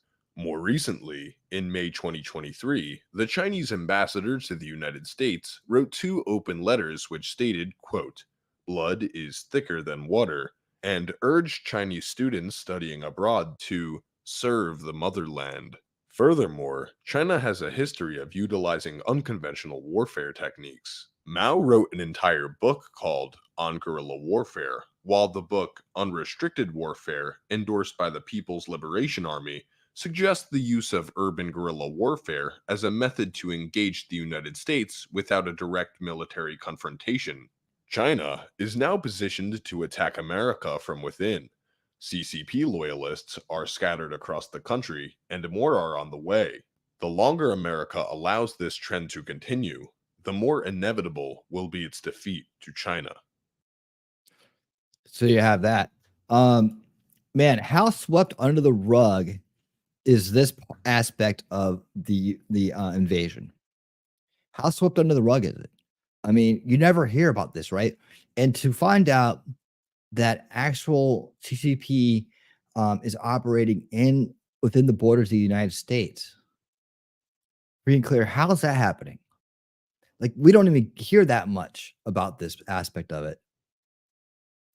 Let me see. The Outpost notes is the CCP have secret police stations disguised as Chinese community centers in cities like Chicago. Yeah, they're just allowed to be there. Like, how? I mean, not even Trump talks about this aspect of it. You know, it's a whole other thing. I get he hits the high level because he's got to do the high level stuff. But on the drill down, I mean, when I found out this stuff, I was like, wow, I never hear about any of this. Have you guys ever heard about any of this? Let me know in the comments. I in the chat. I haven't and in the comments if you're doing the awesome job of rewatching, and thank you if you are. If you're here rewatching, I appreciate that. And thank you for participating in being part of the solution, because getting this information out is part of it. Understanding what it is so you can have conversations about it with others is part of it. So many people are just blind to this problem, and it is such a huge problem. It's hitting us right now as we're sitting here talking. It's happening. Just to kind of put it in perspective, and this is why this year is so important. You know, this is why this November is so important. You know, to know that we had things under control, and that then this wretch of a person comes in, and this group comes in, and they just undo everything and make it even worse. You know, they're definitely not Americans. They're definitely not here for America, at least in that sense. These people, this establishment that we're dealing with here. Let's see. Mimsy says, hey, T-Rex, don't forget about Trump's remain in Mexico asylum policy. Tens of thousands were held from America until they were vetted. Leiden under this policy, obviously. Yeah, without any regrets, right? Just, yeah, we're going to do it, and everybody's going to love us for it. You know, we're doing it because it's the right thing. Wrong. You know, they're doing it for themselves. All elitists will lie to you to get what they want. That's what they do, because you're just here to serve them. It doesn't matter whether you know the truth or not. Yeah, in fact, it's better if you don't. You just do what you're told. You just follow along. So they put on a mask, and happy little mask of friendly smiling face, and they say, "Follow me," right off the cliff. Yep. So let's get to the next part of this. Let me see here. Okay. Is that all of it? I know I had one more in between this one and the next one we're going to look at. Okay. That was it. Okay, so now we're going to go into the latest news, the latest breaking news. This is brand new footage that just came out. And we're going to bring in Redacted to help us out with that. And here we go. Hold on a second. Even Kamala was at the Southern Border saying, "Do not come." She didn't mean it, but yeah. Okay, yeah. Was she actually at the border saying that? Yeah, yeah. The resident in chief, 90 executive orders his first 100 days undoing. Yeah, that's what that was their whole plan. That was their whole plan. All right, here we go. And it was in my, you have to illegal immigrants are pouring across the U.S. southern border every day. Thousands of Chinese nationals were captured on camera over the past few days in the Darien Gap by investigative journalist Michael Yan, who says tens of thousands of Chinese have been passing through the gap on their way into the United States on a regular basis. Separately, last week, a group of illegal Muslim immigrants were confronted by a group of journalists in the United States, asking, "Where did you come from? You're here in the United States. Who are you? Where did you come from?" Here was his response. By the way, if you are smart enough, you will know who I am. But you are really not smart enough to know who I am. But soon you're going to know who I am. Very easy. Wow, very easy. The entitlement. No, believe me, I'm much better than that. The entitlement, guys. Wow. So you will know who I am soon enough, he says. Well, that's chilling. And it didn't take reporters very long, actually, to figure out where this guy was from. Turns out this man was allegedly from Azerbaijan, and he'd been in jail for the last 12 years on terrorism charges. Take a look at this. By the way, if you are smart enough, you will know who I am. But you are really not smart enough to know who I am. But soon you're going to know who I am. Very easy. Wow, very easy. The entitlement. No, believe me, I'm much better than that. The entitlement, guys. Wow. So there you can see he was arrested 12 years ago for terrorism, organizing explosives among the charges to carry out terrorist attacks, and somehow just released last week on January 19th from prison, and he's already in the United States. What in the world is going on here? Again, this is happening in the United States. And this week, the Supreme Court of the United States ruled that the Biden administration can remove razor wire from those border fences that the Texas National Guard had erected to try to keep terrorists out, to try to keep the illegal invasion from happening. So what is happening to our country? Well, Tucker tweeted this just a short time ago. So it's unanimous. Everyone in power, from the White House to the hedge fund managers to the Supreme Court of the United States, has decided to destroy the country by allowing it to be invaded. That leaves the population to defend itself. Where are the men of Texas? Why aren't they protecting their state and the nation? Investigative journalist Michael Yan joins me now from the Darien Gap in Panama, the major choke point where these illegals converge before heading up to the United States, using luxury buses to be ferreted up to the United States border. Michael, you just exposed a stunning story down there in Panama that involves the head of Homeland Security, Mayorkas. I want to get to that story in a moment because it's incredibly important. But first, I just want to get your thoughts on a couple of the points that I just made. Number one, on the terrorists having the balls to tell this U.S. reporter, "Hey, you'll find out who I am soon enough." What was your response when you saw that? We see this all the time. This is normal for people like me and quite a few others who are on the border all the time, whether Texas, Mexico, Arizona, the whole works, California, or down here in the Darien Gap, Colombia. We see it everywhere, constantly. Very arrogant, very pushy, often. You can tell a lot of these people are on a mission. And that includes Chinese as well. I just took Brett Weinstein and Chris Martinson and Masako Ganaha and Ann Vandersteel back to the Darien Gap with Chuck Colton. We were in there again at the camps, took them out deep into the jungle. Of course, Chuck Colton and Masako Ganaha go down there all the time. And there were many Chinese again, always arrogant, always pushy, always, one guy, for instance, I asked where he's from, and he said Korea. And I said, and then he spoke to his wife, apparent wife, in Mandarin. I said, "You're not from Korea, you just spoke Mandarin." And he laughed. He obviously spoke English as well. And then his apparent daughter, maybe she was a teenager, she spoke some English, and she said, "Oh yes, we're Chinese." Yeah, obviously, right? I mean, I can tell the difference by looking at them. I spent a lot of time in China and Korea and all over Asia, many years, right? And so, but the bottom line is, a lot of the people coming in are definitely on a mission, and a lot of the Chinese go in and they grow marijuana. For instance, in Maine, they've got a huge amount of marijuana facilities in Maine and Oregon and in Oklahoma, California. And what are they putting in that marijuana? Who knows, right? So this is a very serious issue. And Islamic, you got to keep in mind, probably the most dangerous Islamic terrorist organization for Americans is Hezbollah. And Hezbollah is very thick down in Venezuela, right? And the number one group of people coming through are Venezuelans. Many of the Hezbollah speak Spanish fluently, right? And so I'm sorry if you hear background noise. That's actually the Panama Canal back there behind me. And there's a railway and a road back there. So, but the bottom line is many of these people from, in 1994, there was a terrorist bombing here in Panama. It killed 21 or 22 people. About a dozen were Jewish. I recently had lunch with one of the relatives, and within one day of that, there was another attack in Argentina that killed about 85-ish. It was a lot, right, at a Jewish center. That was Hezbollah. They got the mastermind behind the Panama attack is believed to now live in Venezuela, and he owns a bar. You can't make up this stuff, right? So he's still there. So these people that come in to Venezuela, if you're Iranian, you can get a passport immediately.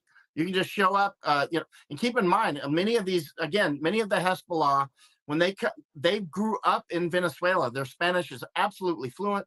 They can pass as Venezuelans, no problem whatsoever. They've got the accent, the body language, the soccer team, the whole works. And I've seen a lot of these guys with these sort of fake passports. Like T-Rex, thank you for the $5 super chat. Thanks again, Winnie, for turning me on a redacted podcast. You're right, sometimes they're a little conspiratorial, but just going to be discerning. Yeah, I mean, yeah. When it comes to the WFUN and the migration stuff, they're top notch. So, yeah, just some of the past stuff I disagree with them on.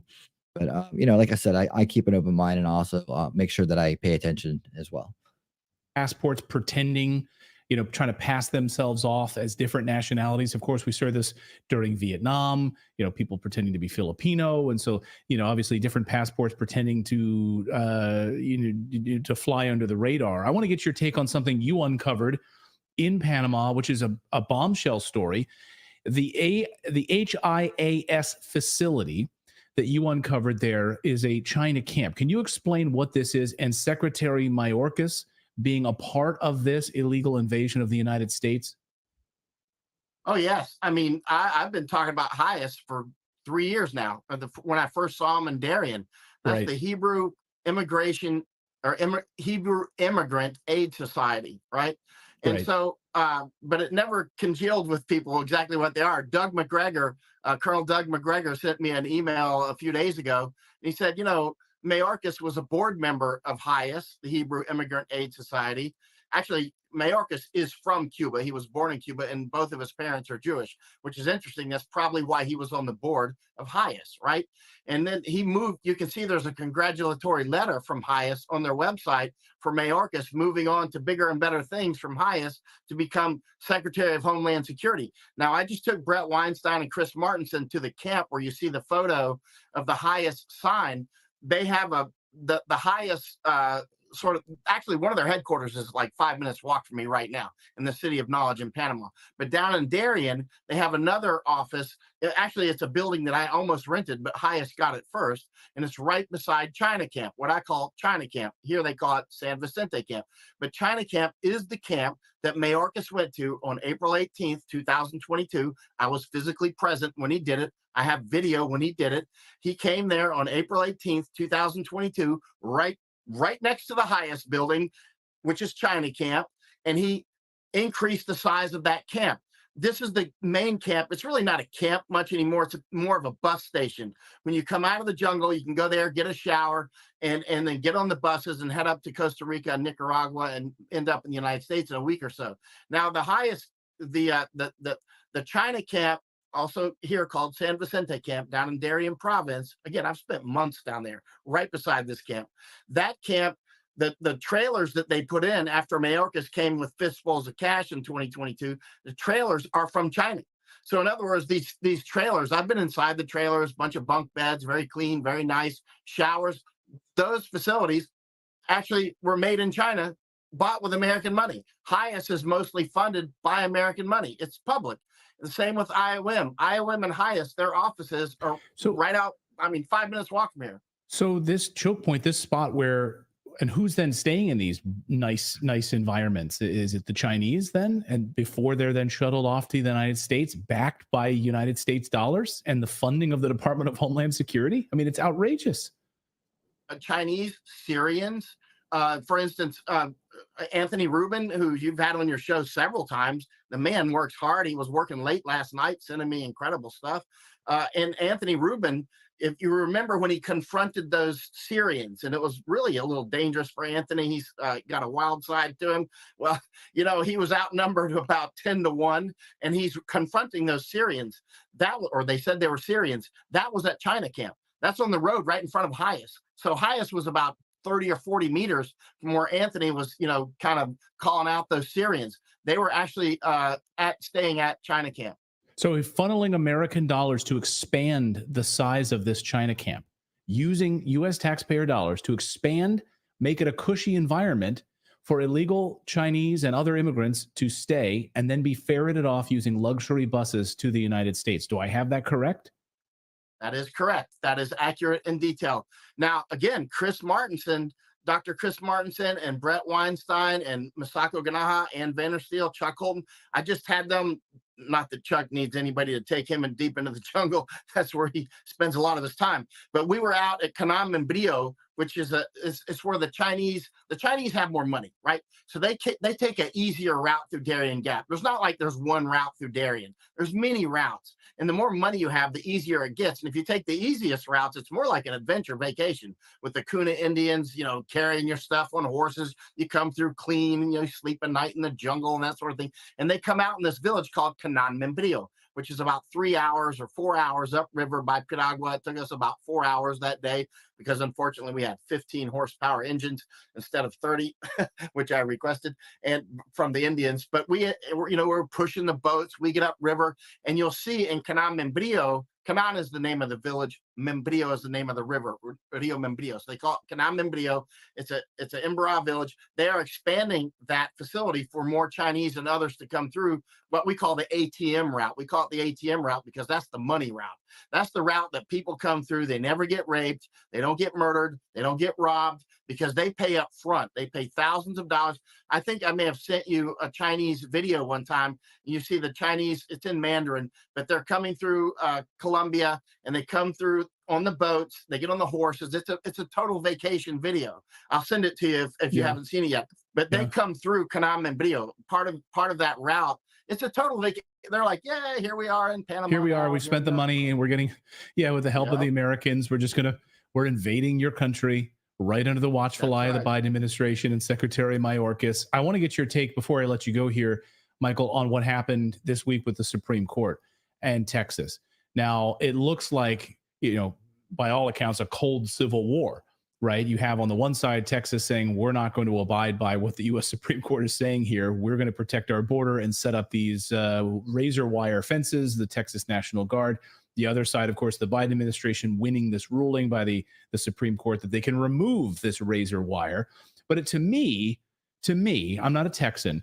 It looks like it looks fake. It looks like showboating because you've had years, Governor Greg Abbott, to secure your border. You've had years to do this. Now, suddenly you're doing it. It just seems phony to me. What do you make of this? Are we heading for a civil war, or is this showboating by the Abbott administration? What's happening here? You know this better than anyone. Oh, we're clearly going into a civil war. I've been calling out Abbott for a long time. As you know, I spend a lot of time in Texas. I've been all over that border in detail. Abbott is a member of World Economic Forum, period. That's all you need to know. That's the uniform he wears. He's basically the Texas sector chief for the World Economic Forum. Everything he's doing with Biden, like Abbott fighting Biden, it's all kayfabe.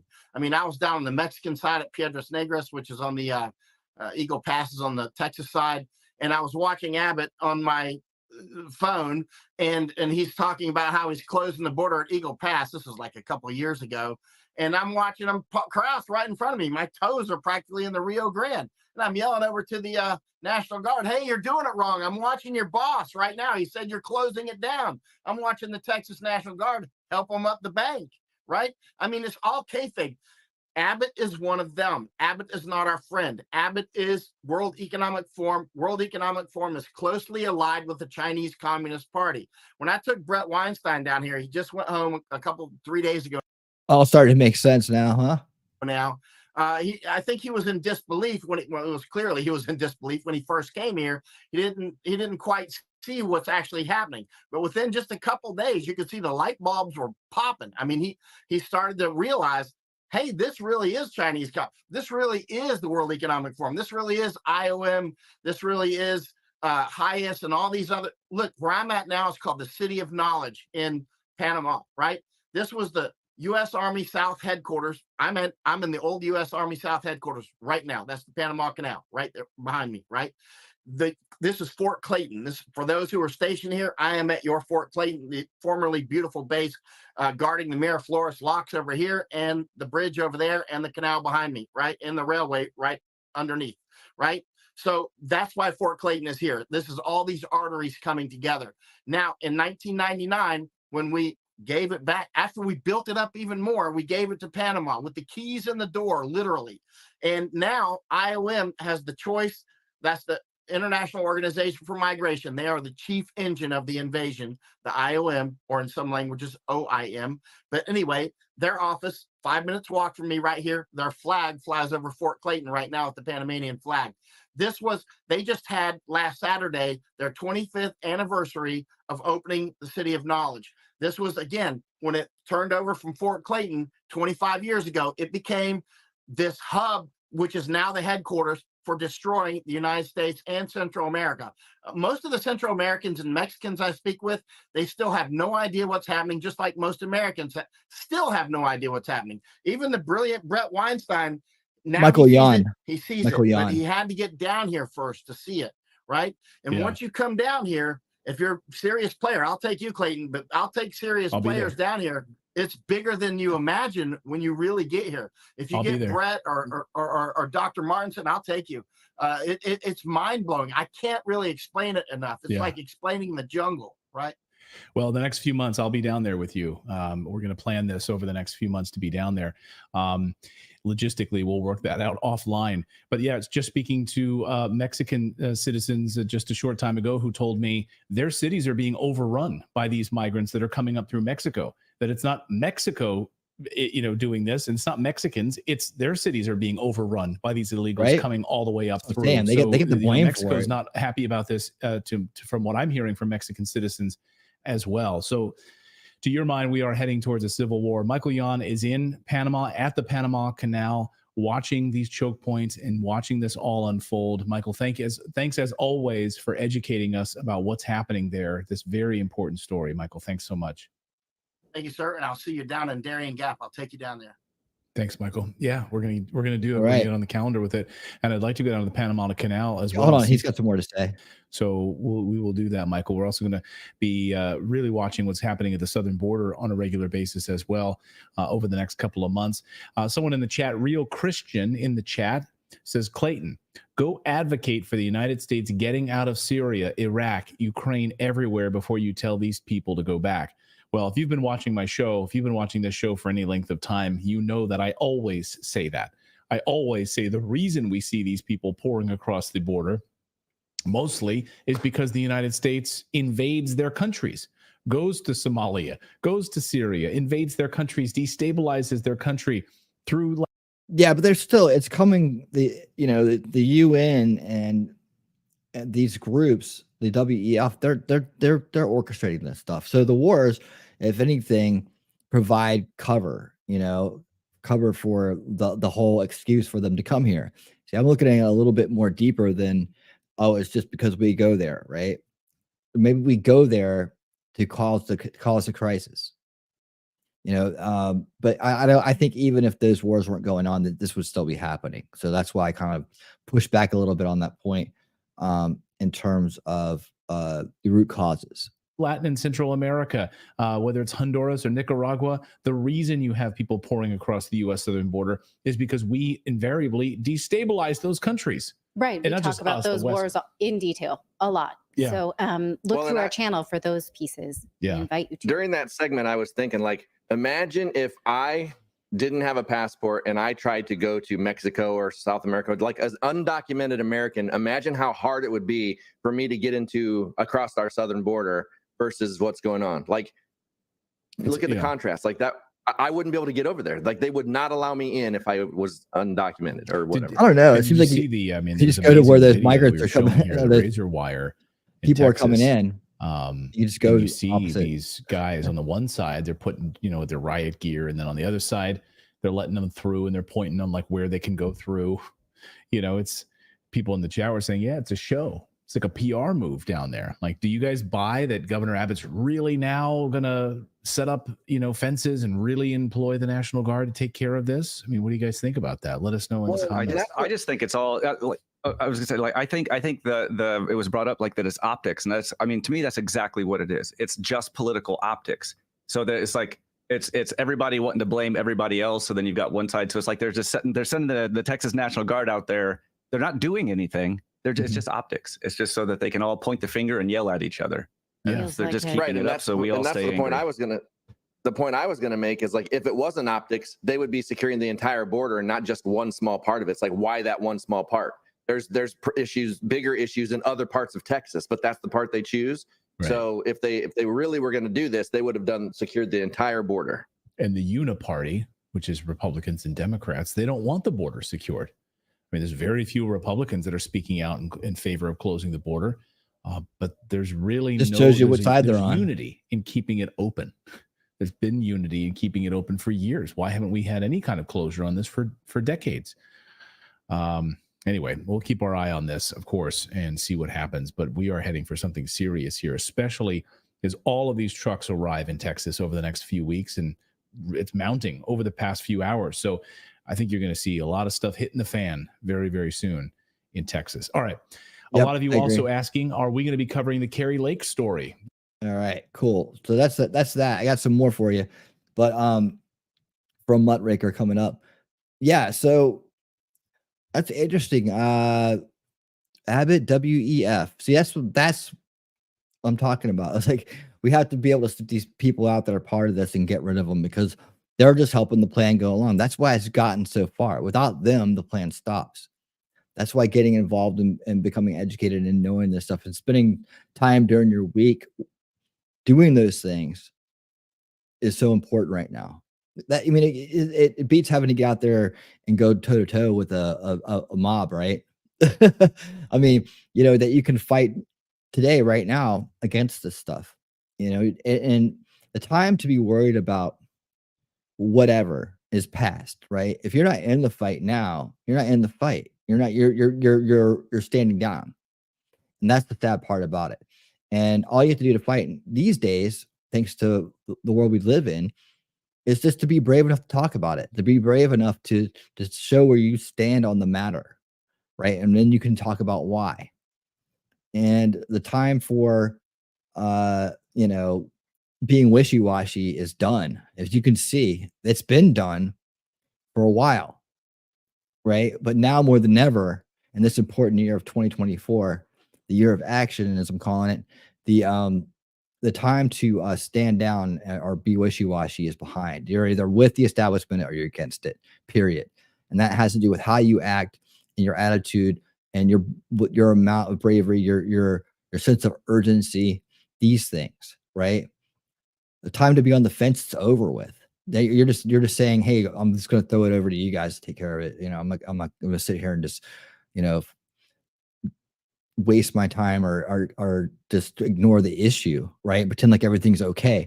Well, your little world you're living in there isn't going to be there if you don't do something. And I'm not talking to the smart people in this crowd. Anybody who may happen to be listening that's on the fence or maybe just stopping by for the first time, and don't know these things, right? It's just more of a pep talk. I know the people in my crowd that they come to my shows that are part of this thing we call Winning Reality. I know that they got it. I know they get it because they're here, right? They're part of the solution. We're doing this together. But it's this key things. It's like knowing these, it's seeing these unsavory truths, right? That help us understand the time is now. We can't wait around any longer. Let's take a look at our final couple pieces here we have this evening. Let's see if there's any. Yeah. That was that. So that was a very insightful report. Just came out this afternoon. I'm glad I grabbed that. And thanks for everybody who suggested that story. I had found this earlier, and I'm happy that we're all on the same page here. We're all thinking alike. There's a lot of active members. So 350,000 and supporters of the channel that'll send me clips and they'll send me ideas. And man, I tell you what, I really do appreciate that. I really do. So we're gonna go back to Muckraker now. Okay, now we're gonna go into one of the most unsavory parts of this whole thing. We've covered it a little bit on the channel in the form of a movie called The Sound of Freedom, but this is about the federal child trafficking pipeline exposed. That's what they call it on the Muckraker report. And again, the link to their channel is in the description below. They only have 13,000 subscribers, and like I said, a lot of these documentaries, a lot of these news pieces haven't been seen that many times. So hopefully they're a channel on the rise. They're getting a lot of press. I'm so surprised with like appearances on InfoWars, appearances on Redacted, appearances on other places that their channel is not exploding right now. I know that we're just a small little piece of the effort here, but I know that we'll all lend our support where we can with these guys because they're doing good, really, really good work, and we need more brave people like this out there doing these things. Now is the time, so that we can have a future where we can all just relax and have fun and worry about other things. That's the deal, right? You work hard now, you play later. Okay, here we go. So 350,000 unaccompanied children in the last 2 years have come into our country, and Joe Biden's administration doesn't know where 85,000 of those kids are.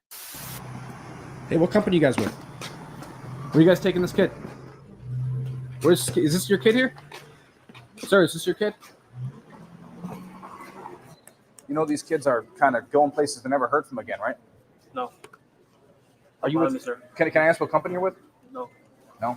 You won't tell me? No. Okay. Why are you being so secretive? Don't worry about it, sir. Can you stop bothering me? Why are you hiding your name badge? Why are you so ashamed of what you're doing with these kids? You don't have my permission to be taking any pictures. This is a public-facing place. I've already talked to the police. Hey, where are you guys flying to today?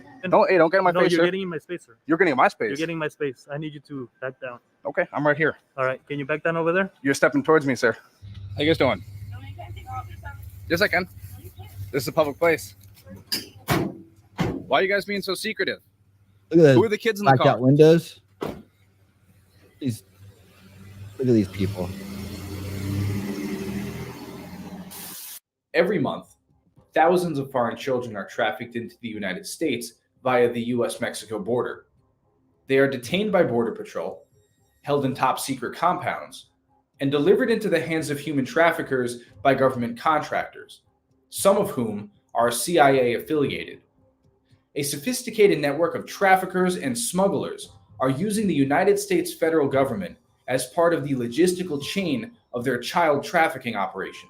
All of this is openly acknowledged by the Department of Homeland Security and Congress. Since 2021, 85,000 migrant children have gone missing, never to be heard from again. Others have been subjected to involuntary servitude, debt bondage, commercial sex trafficking, and possibly forced organ harvesting. This video will show how the United States federal government is facilitating the largest child trafficking ring in the world. Oh, I just want to say real quick, the YouTube side of things is already limited. So that means what they do is they have a limited status on it, meaning it probably won't get pushed out very far. And a lot going on tonight. So I want to make sure people get to see this information. So if everybody here could do me a favor at some point, please like the video and share it out. Just, if you have a social media presence on X or on in Discord or any place like that you think it could be helpful, please share this video out. It's that important. I usually don't ask. There's a little thing here at the bottom where it says, yeah, please repost and share.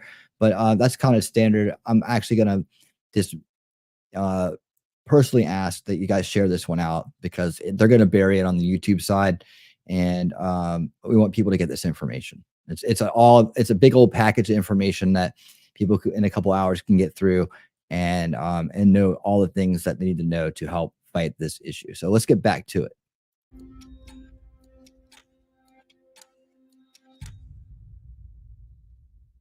The trafficking operation starts thousands of miles away, in the remote regions of Central and South America.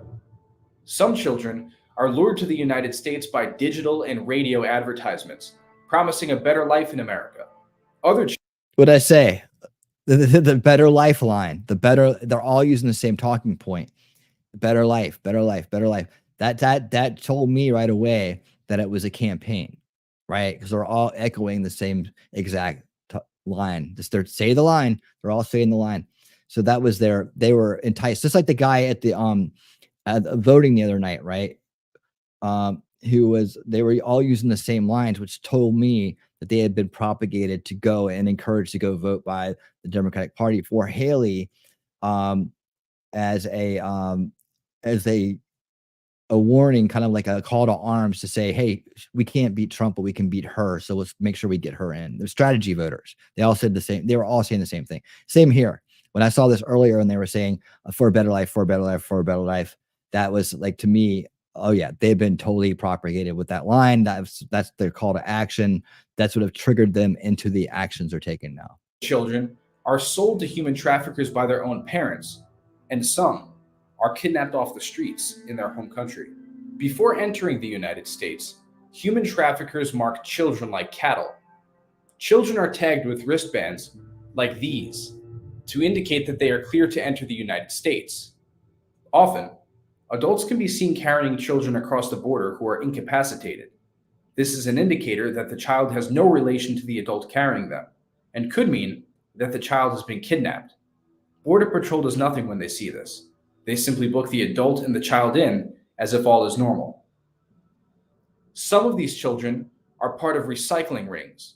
They are used as pawns in order to get single adults into the United States under the disguise of a family unit. According to a Florida grand jury report, in February 2019, Belkin Idenia Martinez Parada, a Honduran mother of 4, agreed to a scheme to rent 3 of her 4 children, ages 6 months to 12 years, to 3 different Honduran men so they could pass through the Texas border as families. After apprehension, children are held in top-secret compounds run by private government contractors in conjunction with the Department of Homeland Security. A few compound locations across the state of Texas include El Paso, Pecos, Eagle Pass, Carrizo Springs, and many more across the Rio Grande Valley. These compounds are highly secure and resemble concentration camps. This compound, in Pecos, Texas, is double-fenced with guard towers and floodlights. Why is this level of security needed for a compound that only holds children? Other compounds. Remember, here you go. There's the Walmarts. Remember when we were talking about the FEMA camps of all, from like, I was talking about how they had uncovered these FEMA camps and they were saying, well, they were going to round American citizens up and put them in there, or anybody that was against the government and put them in there. I have a feeling that what they uncovered was that they were planning for this invasion, right? So they were already starting to build the camps. Everything that I think that people were uncovering back then is actually this right now. Like the whole fields of these coffins, right? That these big coffin-sized containers, right? You could fit 2 or 3 bodies in them. Was to all planning ahead for this migration thing, and maybe from what to come is next. But to have these centers up and ready and running and built, right, with that money would have made sense, especially coming from the FEMA budget as well. So there you go. We didn't know what we were looking at back then, but we definitely were alarmed by it, and now we are starting to see what they are actually being used for. Compounds have been established in former shopping centers. Southwest Key Programs, an NGO that shelters illegal alien children and escorts them to their sponsors, holds children in repurposed Walmart centers. Southwest Key Programs, commonly referred to simply as Southwest Key, is an NGO with a checkered past. In 2018, Southwest Key employee Fernando Magaz Negrete was charged with child molestation after sexually assaulting a 14-year-old girl at a Southwest Key facility. In 2019, a Southwest Key employee was sentenced to 19 years in prison for sexually abusing children and exposing them to HIV. While children are held in these compounds, the Office of Refugee Resettlement, also known as ORR, works to establish contact with the sponsor of each child. Under the Biden administration, ORR has eased sponsor vetting procedures in order to expedite the child processing pipeline. On March 31st, 2021, ORR issued Field Guidance Number 11, ending the background check requirement for Category 2 sponsors, the type of sponsor for almost 50% of children. It is known to federal and state governments, as well as ORR case managers, that many of the so-called sponsors are in fact human traffickers. In a 2016 congressional report, it was admitted that children are brought into the United States by human trafficking rings, and that the United States is a source, transit, and destination country for men, women, transgender individuals, and children, both U.S. citizens and foreign nationals, subjected to sex trafficking and forced labor. In a report published on September 6, 2023, by the Department of Homeland Security Office of Inspector General, it was admitted that DHS may unknowingly release migrants, including children, to potentially unsafe conditions or smuggling operations. Finally, in a report filed by a Florida grand jury in March 2023, it was found that an employee of ORR was fired for reporting a case of suspected human trafficking of over 100 unaccompanied alien children shipped off to a single house in Texas to a government hotline because her ORR superiors refused to investigate the matter.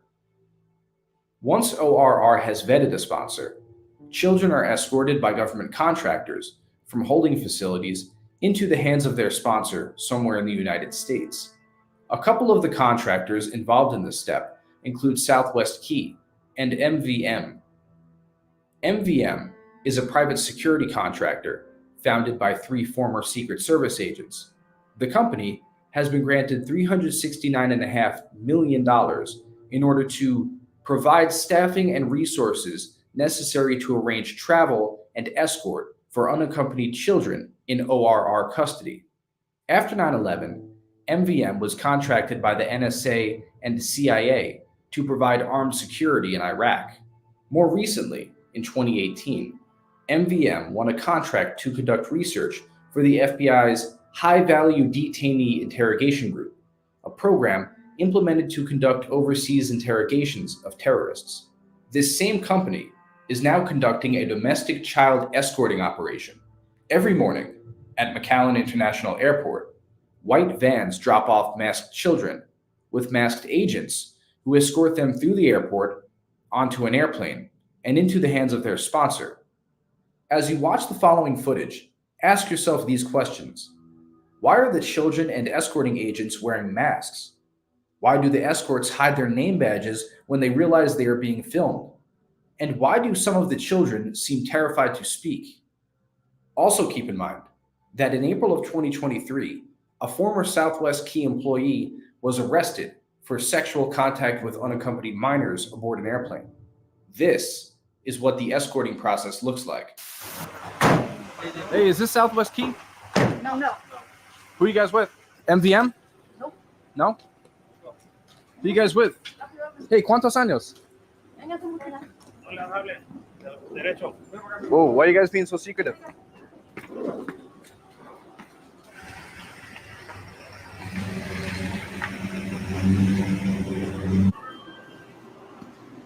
Same people. You know these kids are kind of going places to never heard from again, right? No. Are you with? Sir? Can I ask what company you're with? No. No. You won't tell me? No. Okay. Why are you being so secretive? Don't worry about it, sir. Can you stop bothering me? Don't take a picture of me. You're not authorized to vote. I just take pictures of me. This is a public place. Hey, what company? You guys with? People who act like they're Where are you guys authority. taking this kid? Is this your kid here? Sir, is this your kid? You're not authorized. Hey, You're not authorized. Tell me I'm not authorized. It's okay. It's okay. Amigo. ¿Cuántos años? ¿Qué país?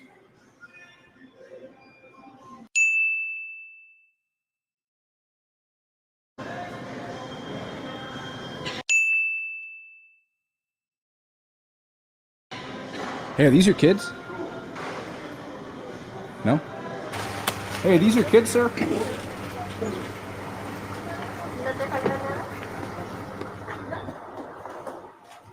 Everything okay, sir?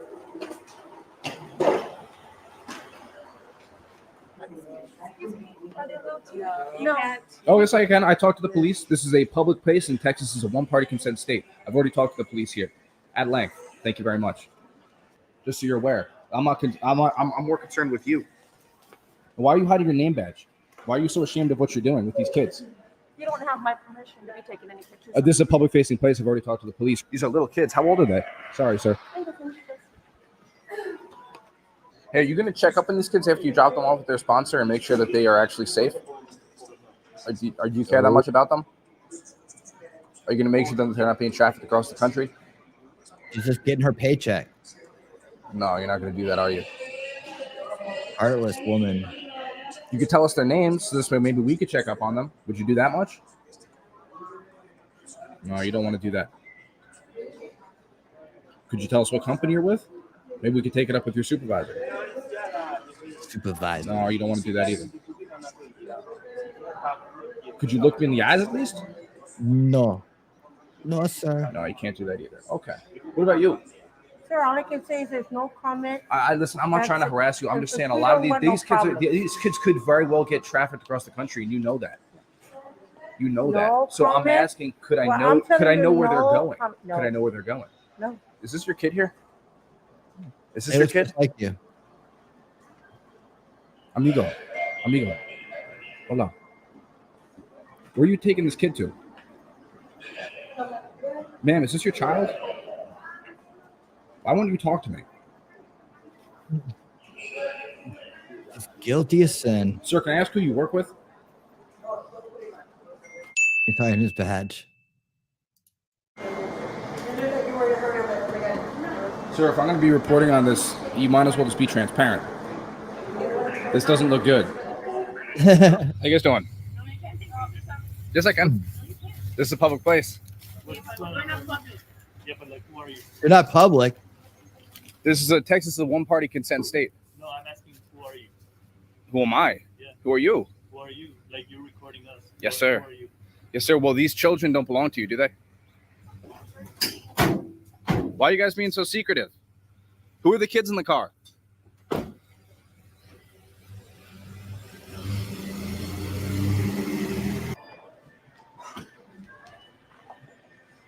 Hey, where you guys flying to today? Hey, where you guys flying to? Hi. Hi. What's your name? Don't get in my No, face, you're sir. getting in my space, sir. You're getting in my space. You're getting in my space. I need you to. That's back down. strange. Okay, I'm right here. He's All moving right. Can towards you me. back down over there? You're stepping towards me, sir. I need you to have some space, okay? Which company do you work for, sir? He's going to scoot around him. My name's Carlos, last name Mariano. I used to work for MBM Inc. My job was to take kids from point A, basically take kids from point A to point B. The job of an MBM employee is to come and grab these kids, take them on an airplane, and take them to a sponsor who is supposed to be a family member, but most of the time it's not. Did you ever drop a kid off with a sponsor and you could tell that there was something not right with the sponsor? Like maybe he was on drugs or he just something just seemed off? All the time. We would get people who were drunk, people who were high on weed, people who were high on other things. The sponsors themselves would tell you shit like, yeah, man, I did a line before coming here.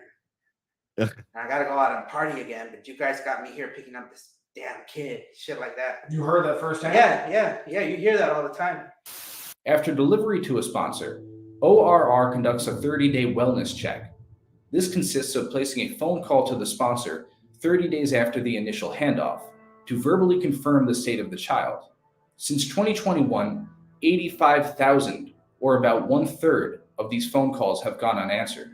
There is no police report filed, no new cases opened with Child Protective Services, and the address of the sponsor is not flagged as suspicious.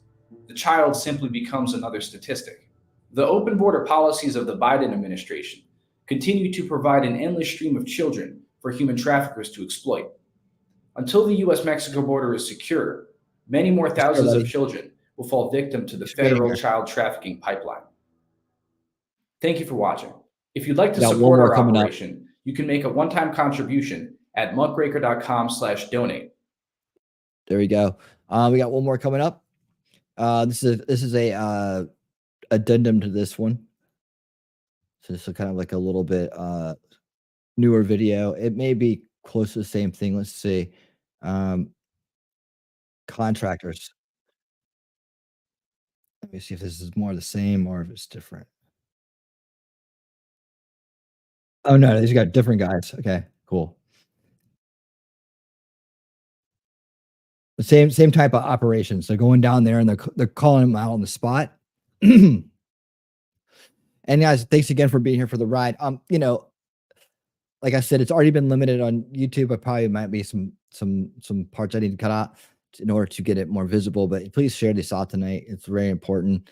I know there's a busy night tonight, a lot going on, but thank you guys for being part of this. Here's one more report that follows up on the last one where they actually confront some contractors themselves. So here we go. Where you guys moving these kids to? Do you guys got paperwork for these kids? Don't worry about it. You know, 1/3 of these kids go missing. Sorry. You guys know anything about this? About, it happens every day. about these guys moving these kids to the airport? Yeah. Straight up. It's America. Welcome to America. That's America. Yo, what are you guys doing? I could film in this public place, brother. Put that away. Where you guys moving these kids to? None of your business. Where you guys moving these kids to? Huh? It's none of your business, Papa. But do you guys got paperwork for these kids? Don't worry about it. I am worried about it. Don't worry about it.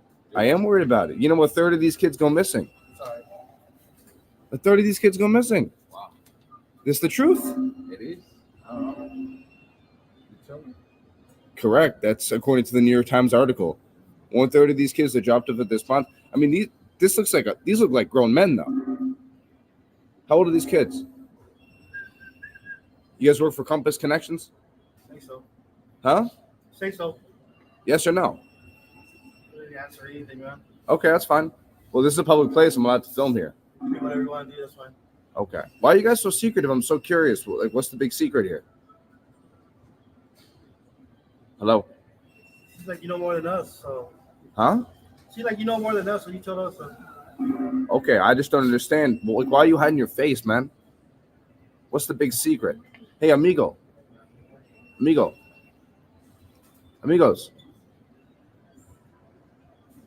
You tell these kids not to talk, huh? Yo, amigo.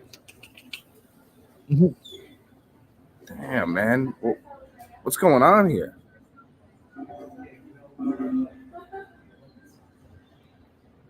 Hey, can I ask you guys a question? I'm just filming for my own safety. You guys know anything about this? It happens every day. About these guys moving these kids to the airport? Yeah. Straight up. It's America. It's America. It's America, where we move kids to airports. Yeah, I wonder if he's being sarcastic about that. Like he's like, You guys he's proud of so what you're over, doing he here? can't do anything about it. It's pretty wild, man. American.